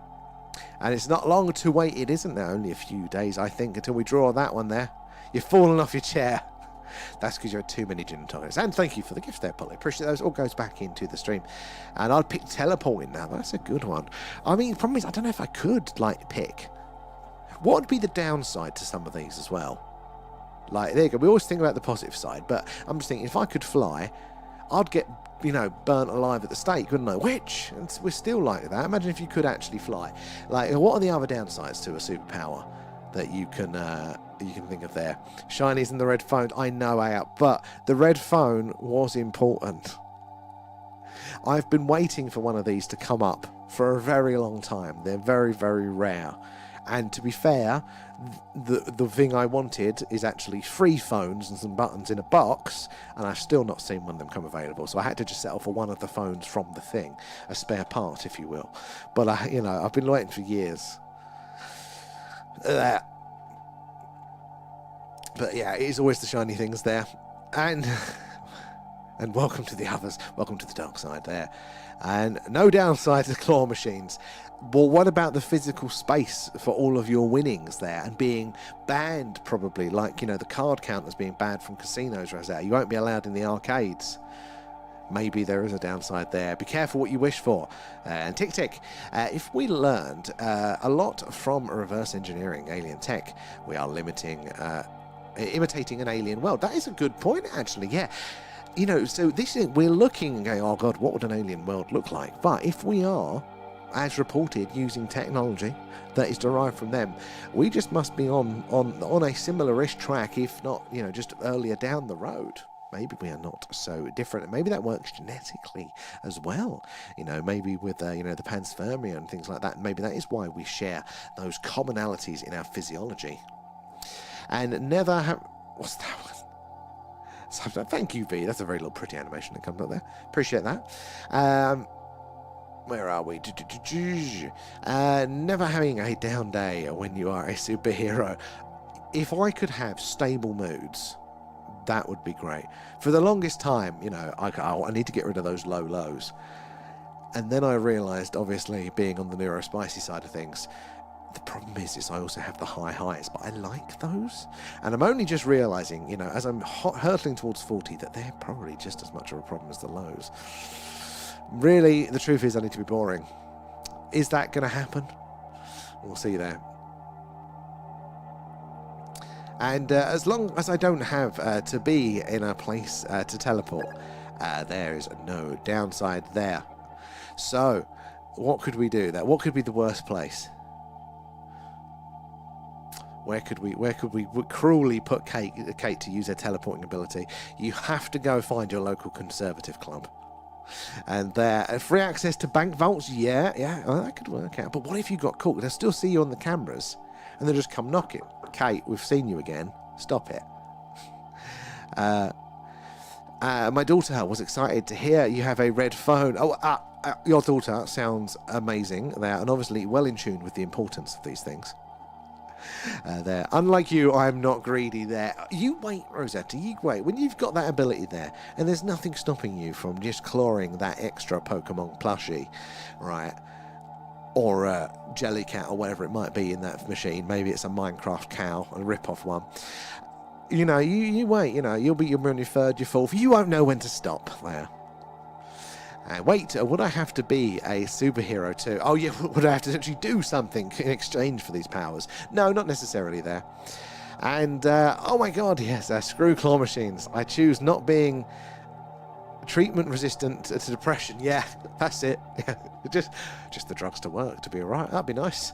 There, and Betty as well, welcome aboard. Where are you joining us from tonight? If you are here for the first time, do say hello. Let us know where you're watching from. Got any questions? Ask away. There are no silly questions here. We'd love to hear about your thoughts and your experiences with the phenomena too. But we are doing a live alien radio signal hunt. So, very large dish outside pointing up to the night sky, and as the Earth rotates, it passes over various stars and their planets. Hopefully, we're going to detect a signal on the radio meters down here. They're very rare, and that's why we're having a bit of a chat and a bit of a conversation whilst we're waiting for the action to happen. Because if we do get a signal with the speed of the Earth's rotation and these distances, it'll only be on screen for between 30 and 90 seconds there.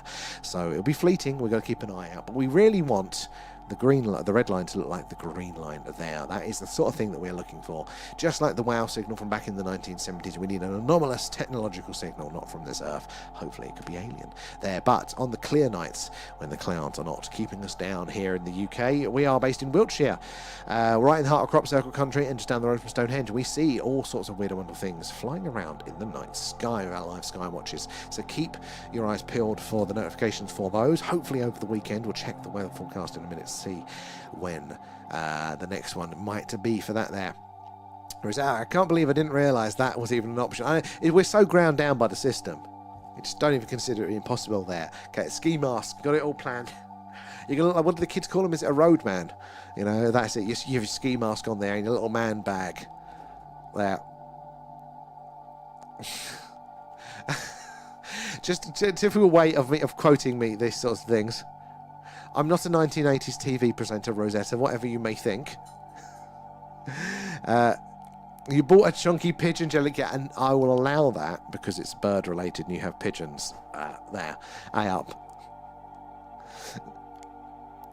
I just like the name of jellycat, to be fair, yeah. And have you not listened to International Space Station yet? I haven't actually, Agent X. I haven't had it come over at the right sort of times. We used to have it come over quite a lot during the summer, so it'll probably come back again then. But the dish that we're using now isn't really suitable for it. So I need to get a second antenna and kind of screw around with that. But that has gone to the side at the minute. We've all sorts of other fires to put out there. But I'd like to. Harko as well, thank you for the heart. Appreciate that. And V coming in with stickers there. Italian, have you ever seen a comet or a shooting stars? Oh yeah, we've seen loads of them on the stream there for the skywatches, and some of them are just phenomenal. They vary in colours, in sizes, in all sorts of things, but every now and again you get one that is just perfectly framed across the whole stream there, and because of the frame rate of the camera as well, it kind of like, it just like appears and then fades out from the back. It's just such a beautiful thing to see, especially like when they're green in colour as well. But we've seen some very strange things. We've seen anomalous movement, we've seen anomalous flashing, we've seen triangular formations, we've seen green orbs, we saw a big bright orange thing that we cannot figure out what it is come across the screen. So we do see a lot of strange things there. And absolutely, I don't care. I'm going to be the richest person in the world there. And the money wouldn't go to your head, Kate. It's changed, Kate. You're now going to be one of the billionaires. It'll be you and Musk, Kate. And Sam's in the broom cupboard. Oh my god, that takes me back as well. And did you know the broom cupboard actually used to be a legitimate broom cupboard? That's why it got its name there. They literally clawed out an old cupboard space for that extra studio at Television Centre to do that. So they didn't let me in the physical broom cupboard there, but I have had many a time around Television Centre there before they demolished most of it. But I didn't get to see the phenomenal broom cupboard there. You don't have a single jellycat. That's because you shit at claw machines, Rosetta. You've got to get better. What they say, be better. Do better, Rosetta. Next time you're on, I want to hear out your winnings there. There.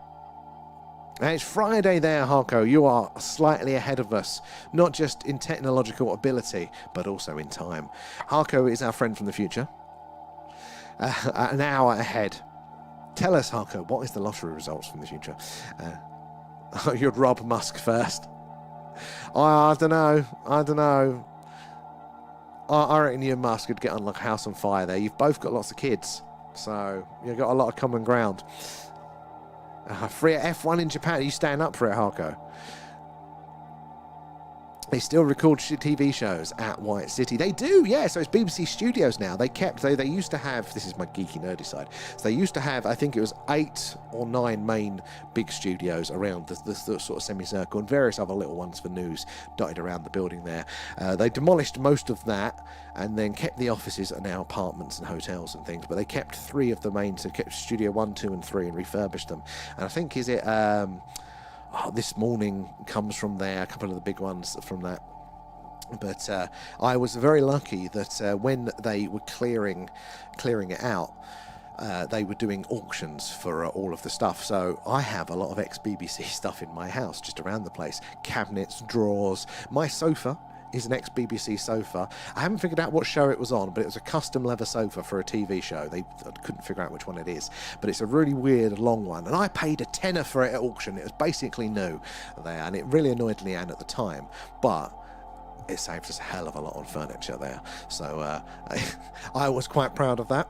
but when you go to the auctions, we managed to kind of sneak off, because they used to use all the actual old studios to fill all the stuff in there, and all the old workshops and things of all the kit that they were selling.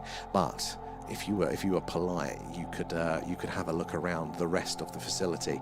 So we got a chance to crawl all over all of the studios. I remember it was Studio 8 that was empty at the time there, but that was where they filmed things like Bottom. And Rick Mail being a personal hero of mine, it turned out it was the day of his funeral that we were actually there at Television Centre, and we were in that studio, so it was like a touching moment for there. But walking those hallowed halls, many an awesome thing was developed there. Old New Broadcasting House isn't quite the same. It's still pretty cool there. I have a friend that works there now, so occasionally when I am in London, I can pop in and have a walk around there, which is quite cool, looking at the newsroom and stuff like that. And did you know, fact, that at New Broadcasting House, you've all seen on BBC News the floor there, which is where all the news journalists sit and do their work, and it's the background for all of the news shows. Above that is the reception, the main reception to the building, and directly below the reception is the main evening news studio, and then behind that you see all the desks. That reception area is built to take a lorry loaded with TNT, so if somebody tries to plough a truck into there and blow it up, it won't blow up the newsroom. Interesting facts there about it. But actually, ironically, I know quite a few people that work there now. And we go frequently to the last leg, which is live from there. Oh, that is pretty cool.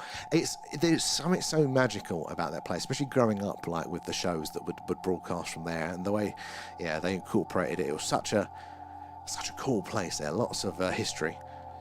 And so, do you know the posh older couple off the TV show Gogglebox staying in Wiltshire? No, I didn't. I know of Gogglebox, but I have not watched normal TV in about 10 years now. Like, I kind of got Netflix and forgot. And every now and again, if we do go somewhere, like you're on a holiday and you're in a travel lodge and you've got no phone signal, you have to put on the normal TV. It's such a treat to see whatever it is, a repeat of Homes Under the Hammer or some sort of normal TV stuff with adverts. It's a novelty. You'd rob Musk and Trump and frame them to blame each other. I reckon you'd be straight in with them there, I reckon. Oh. What's that? Yeah. Oh, really? Oh. He says you're already good friends, Kate.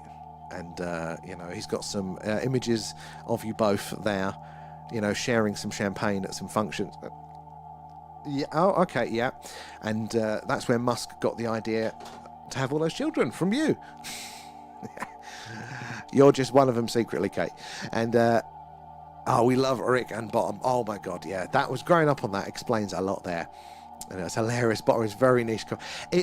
Have you seen Filthy Rich and Cat Flap as well? That was a series with Aid and Rick there, but also what's his name? I always forget his name. Neil from The Young Ones was in it, and I think a couple of others as well. But that was hilarious. Not as good as Bottom, but it was really, really good there. That is pretty cool. I've seen a couple of things being filmed. This will age me. What was it called? 3 pints of lager and a packet of crisps. I've seen that being filmed. I've seen a couple of things that didn't get past pilot, and there was something I saw at ITV Studios. Can't remember for the life of me what it was now, but it's quite cool. But I always found myself, whenever it's at the live recordings, I always found myself watching the bloody monitors and not the live performance. I'd have to slap myself. Watch it, they're actually there. Oh, I ain't got time, V. I ain't got time. I still haven't caught up on Skinwalker Ranch, but I think it'd be the sort of thing that I would love. Could you imagine a special with Alan doing it? What Alan thinks of human TV there. And did you see CERN plan to transport antimatter in a 1-ton machine made to sustain the antimatter? I would be incredibly nervous about that, because the nature of antimatter is that it explodes, doesn't it, when it's in contact with normal matter to 100% its energy. And we think of energy now, but it's a very low. You think of all the energy that was ever consumed to make all of the different atoms in this. This is like Hiroshima if you released all of its energy there. And antimatter has a nasty way of going bang there. That's one of those things. Go, lads, are you sure? Have you done the math? Just double check it, please. There. Now it's the clone. I bet the clone's in a relationship with Elon there. And, yeah. The comic book, is it the Comic Strip Presents as well?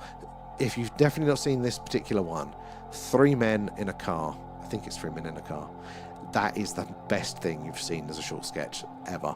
And in fact, they moved it today. Well, at least we're not all dead, thank God for that one. Young Ones is a classic. Again, growing up on that, I always used to hate the music bits on that, and that makes me unpopular. But I like the Young Ones, but not the movie bit. I always remember that the only time, well, the first time I saw the final for the Young Ones, spoiler, guys, put your fingers in your ears if you've not seen the final for the Young Ones. But I was watching it, and they're in the bus, and they're heading to the cliff, and my dad comes in from work and goes, "We're not watching this shit," turns it off, and goes like that, and I was a young child going, "No, the end." He always used to do that, the bastard. Kids don't get to decide what's on the telly. I've been to work. I mean, fair enough, but he could have let me watch to the end. Probably she's the weird one, that one. Turns out the clone is also Grimes, the artist there. And haven't you heard? Rick is dead. The people's poet is dead. I know, it's tragic. Oh, Rosette, did we talk about this the other time when you was on here talking about Rick there? If you want a good cry, listen to Desert Island Discs. It was like a year or so ago with Adrian Edmondson. There, he talks about Rick. And oh my God, it is a tearjerker. If you haven't and you're into it, you've got to do it there. And Polly, it was classic, wasn't it? And you don't see any of that slapstick comedy now. And I'm hoping to include more of that in our Quest series that we're going to do there. Where are we in the tubers there? Make sure I don't slack off on you not too much there. And Raf, invisibility always purely for perverted reasons there. I mean, that's where my brain went first, Raf, and that's why I decided I couldn't be trusted. But also, Raf, we're on the same page there. And Mr. Frey Bentos, I don't know what's happening, but all of these pies seem to be just disappearing. They're on our stock list, but the warehouse is half empty. I don't know what could be happening. That's where you'd go there. And Witness, ducks get angry with you if you can turn invisible. They think you're a hunter. And hunting dogs actually get angry with you if you can fly. They think you're a duck. That's awful. But I like that, and I think a few others in our YouTube chat should actually appreciate that. Zen, that's your level of jokes there. I think we can appreciate that. Where are we in there? That's a Rick makeover. It is, yeah, the people's poet. You reminded me. I always remember, what's the scene where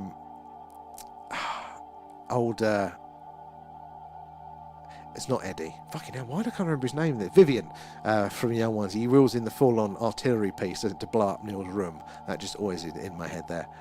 It was so sad. Yeah, it was. Like, it is a proper tearjerker. It was. I was lucky enough to see Bottom live. Like, I think it was their last live show is the Weapons Grade Y-Front tour. And actually, the filming of that was filmed at the cinema, and you can see a blurry 2-pixel bit that is me in the crowd as a, 11-year-old boy with my father there. And that was brilliant to see live. But the problem is, it was basically all of the other tours with a slight difference, as a lot of them were. But that was pretty cool to see. Grew up with it as well. Therapy session with Sam there. We always go off, don't we? Gets to 11 and we go sideways. But, hey. And did you know the Collider was nicknamed the one-way time machine there? I mean, I like the name. It is true, isn't it? It doesn't go backwards. And they kind of fell out near the end, having been very close friends. They did, and I think the gist of what Aid was saying in that interview, what he was talking about, that is that it wasn't the same. Like Rick wasn't quite as, I don't know if he was getting a bit funny, not in a ha-ha funny way when they tried to work together, but after the accident that he had, it was that, but it wasn't quite right, so he wouldn't, that's why they kind of stopped working together for those reasons. But he said it was just so sad because Rick would still call up every now and again and go, "I've got an idea, I want to do something," and it broke his heart because he knew that they didn't work well anymore because of the differences. And I don't know if it's that Rick Mail was just wasn't there with that sort of stuff. It wasn't funny, or if he was, getting a bit frustrated with it, like he couldn't handle his anger or something. I don't know how it played out there, but it was so heartbreaking to hear it. Like, I was weeping with it, and I said a colleague, one of the directors at work, about it, because he liked it as well. Then saw him a couple of months later, and he was like, "You bastard, I was in tears all the way home listening to that." I was quoting Neil shouting, "Guys, dinner's on the floor." God, nailing the plates to everything. I remember Young Ones, wasn't that about 1989? It might have been earlier, mightn't it? It might have been the early 80s for that one there. Hubs always does a Neil Orange Peel. So into our culture. It explains so much there. Some of these bricks explode. It was just so crazy there. Nettie, how are you doing there? Rick, Neil, Vivian and Mike. Exactly. Nettie, I did get to watch some of the videos. I did get to watch them eventually. I was only allowed 4 before Leanne went to bed. But I did get to watch some of them there. And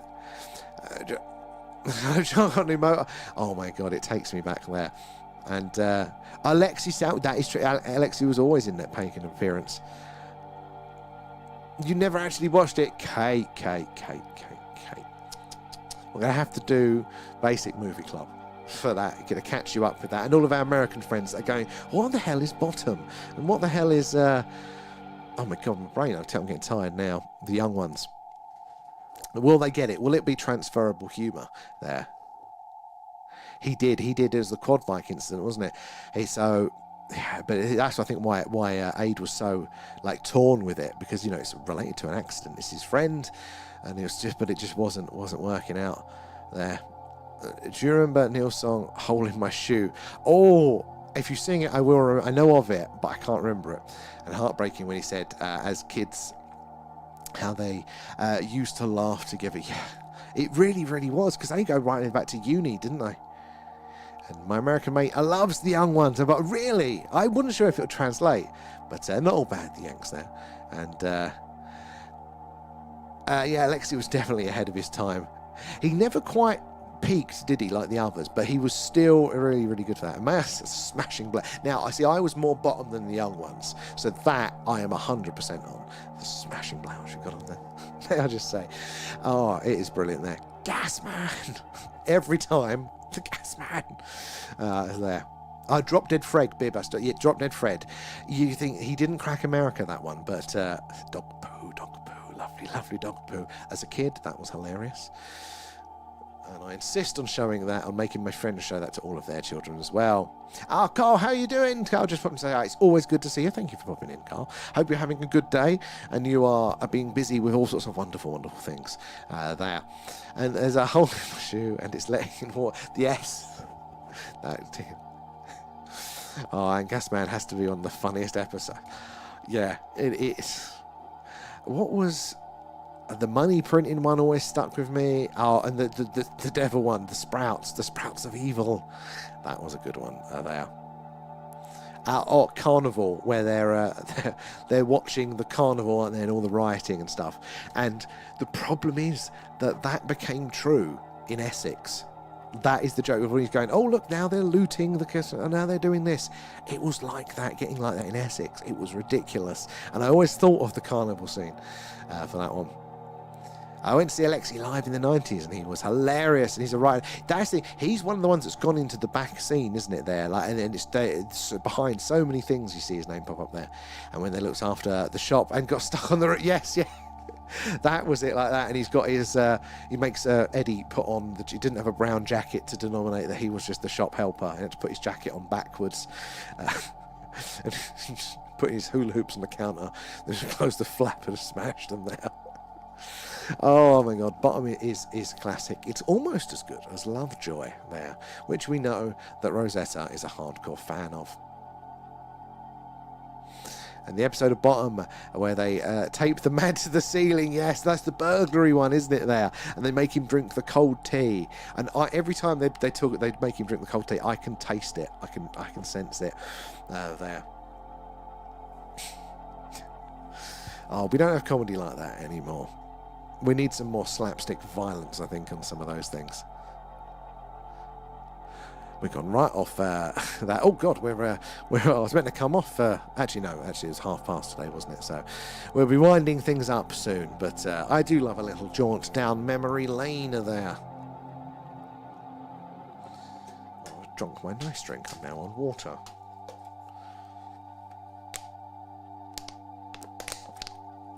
What's funny now? That's a good question. And there's lots of good stuff out there, but there's nothing like that just, for me anyway, that seeps into the culture. And I don't know if it's because I was young and therefore it kind of came in at that point and it's been adapted, or if it is just that it's not good in the same way. I mean, and everybody says this, and there are other good series, but like Breaking Bad was a different series. That was good, but it was good in obviously in the serious side of things. But from a humorous side, I didn't know we had a UK SNL. Who was in that? Anyone we know there? Lee Evans, yes, slapstick. He was good. He used to live near where I used to live. There, that was I've seen Lee Evans in the shop. That and Phil Jupitus, he used to live near me. See him in a Tesco's every now and again. Who's the other one? My mate used to collect Lee Evans' bins. That was his claim to fame. He kind of just disappeared, didn't he, Lee Evans? First episode. It's a new one. I'm not that on current trends. Are they bringing up new comedians with it, or is there a couple of famousy ones there to kind of anchor people's attention? Really? His daughter. I think Leanne went to school with his daughter or one of them there. There's some connection with Funfield because he used to live in Leigh-on-Sea, and we'd see him in the mega Tesco's in Basildon for that one. You'd see him doing his night shopping there. He retired quite early, didn't he? Like there. I never knew her there, but I think like Leanne had a connection or something to her there as well. Where does he live now? Then, or does your mum live in Leigh-on-Sea? Has he moved? You don't see much of Phil nowadays. Whitstable. Yes, that's definitely not Leigh-on-Sea now. But I don't blame him for getting out of Leigh. It's gone downhill now.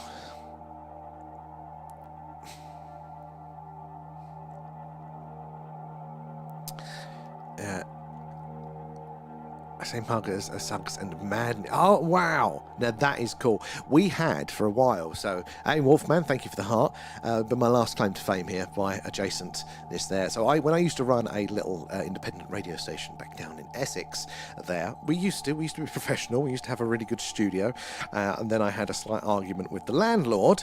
He's a bastard, and he threw us out. So we needed somewhere fast, and we shacked up above a pub, basically. It was the local trendy music pub as well there, so really run down, but had all the good bands. So it was a brilliant vibe, you could go down and get a pint while you're doing your radio show, and we often had musicians that were going to come in and play a gig, and they'd just come in and have a drink with us on mic. It was really cool there, but too much alcohol flooding at the time. But that pub we had for a while, Matt Berry used to come there. Now, he doesn't live in the area, but apparently he was dating someone that did, so you'd see him in the pub like every other month or something. Matt Berry's downstairs, Matt Berry. So we had him come in quite a bit for that. It's nice compared to Southend, but that's why I moved. It's like this. It's like the seaside there is just so beautiful. It's like the coastline, absolutely amazing there. But the actual the crime levels, I can't do that anymore. It was just too. Leah's is nowhere near as bad as Southend has got now, but it's a wave effect. It'll just spill over there. And the two horrible celebrities I've met is Shane Ward and Murray Walker. Oh, really? Who have I met that's been a bit of an arse? I better not say on those ones. And where are we there? Oh, my lights. Has it gone back on? Yeah, there we go. It's having a sulk there. We worked there with your sister and her mate, and we'd put baggy trousers in the jukebox every time. He loved it. Yeah, you've got to. I think you're obliged to at that point there. Nice stuff, and it's like saying Broadmoor is better than Guantanamo. But Rosa, I will agree with you fully there. I will agree with you. I mean, hey, some nice old buildings over the water, but the rest of it's a bit, questionable there. My claim to fame is my dad's cousin is Debbie McGee.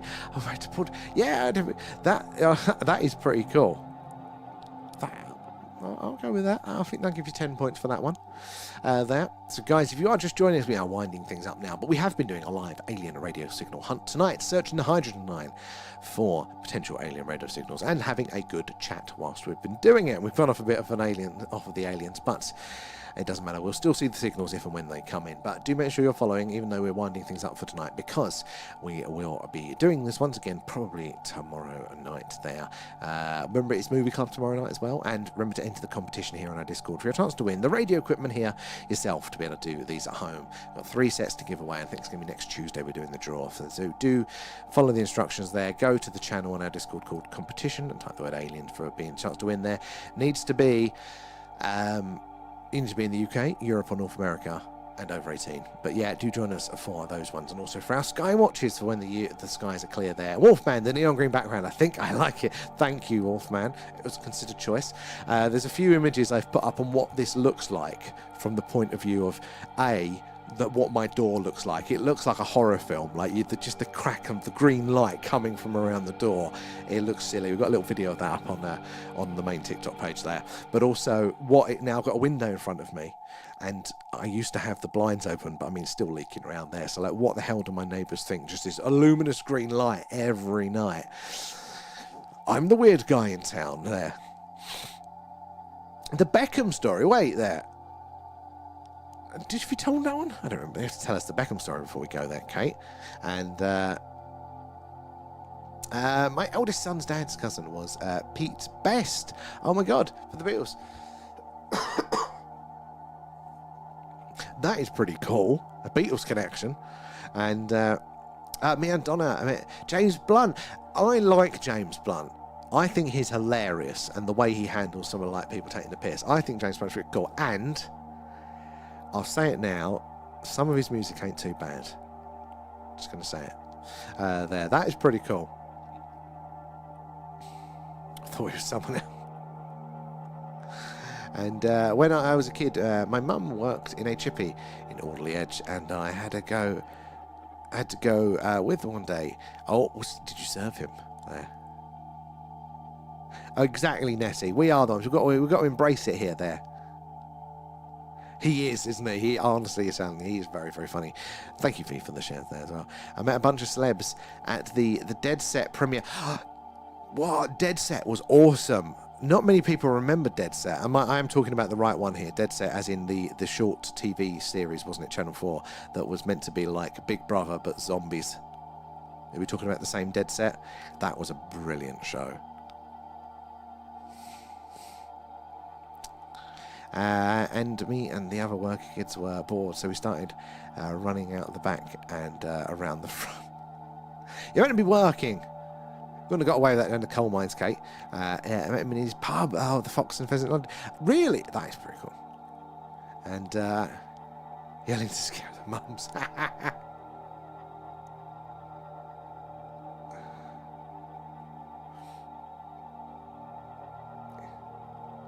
Wait, you were in it?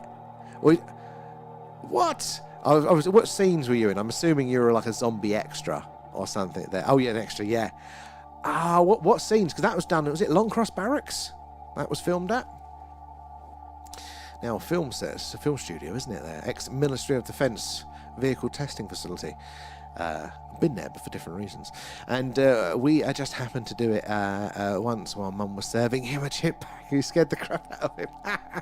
Was he good about it, though? There. And witness there, find any aliens. Not tonight, sadly, not tonight. But we do, when we do the Skywatch, let me bring up the older video for that one. There you go. We do see lots of weird and wonderful things flying around in the night sky, and a lot of them definitely aren't satellites, definitely aren't shooting stars. But what are they is the question. So let's have a quick check of the weather forecast to see when we are likely to be doing that again. Too many apps, takes me forever. Right, so Friday, possible tomorrow, it says broken cloud. But we won't be on long for that one. And a possible Saturday... No, I've just hit Friday again, I'm an idiot. Saturday. So Saturday's a definite, but a possible tomorrow for the Skywatch there. There's a zombie there, the scene where they're looking from the roof to the van, and I'm the zombie in front. See, I know that scene. That was such a good scene. I even got it on DVD because I thought it was that good there. It's a good concept as well. And isn't it Ray Winston's daughter that was the main lead in that as well? And we didn't know until our mums gave us a clip round the ear. I was mortified. I bet there. Ah, Rosetta, post them in the Discord. We want to see this, your claim to fame. What have I been an extra in? I can't remember now. Like, not as good as that. I know I've done some music videos. Like, oh God, I forget now. The whizzy bits. All the whizzy bits. Well, yeah, when we're doing our Skywatches, there are lots of whizzy bits there.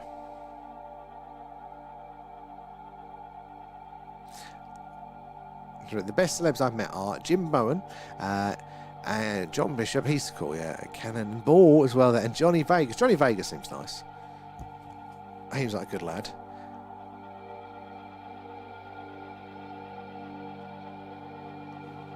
And I was in the local newspaper once when they did a segment on young carers. Ah, there we go, claim to fame. I don't think I've done newspapers. I remember being very jealous as a child that my cousin was in the newspaper once. I've still not righted that wrong. I'll have to go walk up a hill for charity or something.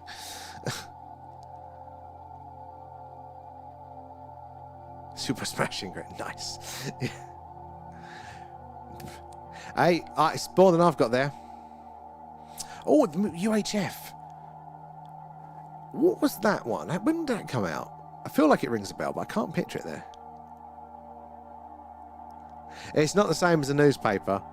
I've been on BBC Radio. Leanne was on the radio today, actually. Not that one. She was on the local Warminster one, Warminster Radio today, talking about something she does in the community as well there. So it's going around. Anyway, guys, I better come off for the night, sadly. But we'll be back tomorrow. Lots of famous people. Famous adjacent. There we go. This is the thing, though. When you start to look at like the broadcast circulation of things, like the BBC radio thing that we're on, like that, it feels like, oh, good, yeah, on the BBC, there's some credibility there. That's great. But when you actually look at their numbers compared to like the new media and stuff like that, it's just like it's nothing now. Like, you know, some of the podcasts I run like that are like 5 times as big as any of that. You know, and you go, it's just a couple of guys talking. What the fuck, you know? It's crazy these days. But anyway, guys, thank you for joining us. You're awesome as always. I appreciate your support, your conversation. Keep me company as we are searching and listening out for the anomalous. But we'll be back on tomorrow night, probably a bit earlier, so we can fit it in, because we'll come off about 9:30, and then at 10 p.m. it is the movie club over in the Discord. So make sure you're all ready. You're on the Discord. They're ready for movie club there tomorrow night. And quickly, where was we on the... here as there. It's funny, I was actually in the newspaper when I was a kiddo because I had an authentic Star Wars costume and my grandparents made for me. That's pretty cool. I like that. Have you still got it? And my dad was a friend of the editor, and they invited me to watch episode 2 of Attack. Now that is good. When they actually gave you a prize for that, it's pretty cool. So thank you for that as well. But it was a weird AI movie. Oh, you'll have to drop it in our Discord so we can see. We want to see all of your fame, guys. Put it in the media tab. We want to see all of your trophies and things. But anyway, have a good night, guys. Thank you again. And yeah, we'll see you for the double tomorrow. That is a movie club and maybe even a Skywatch for a bit there.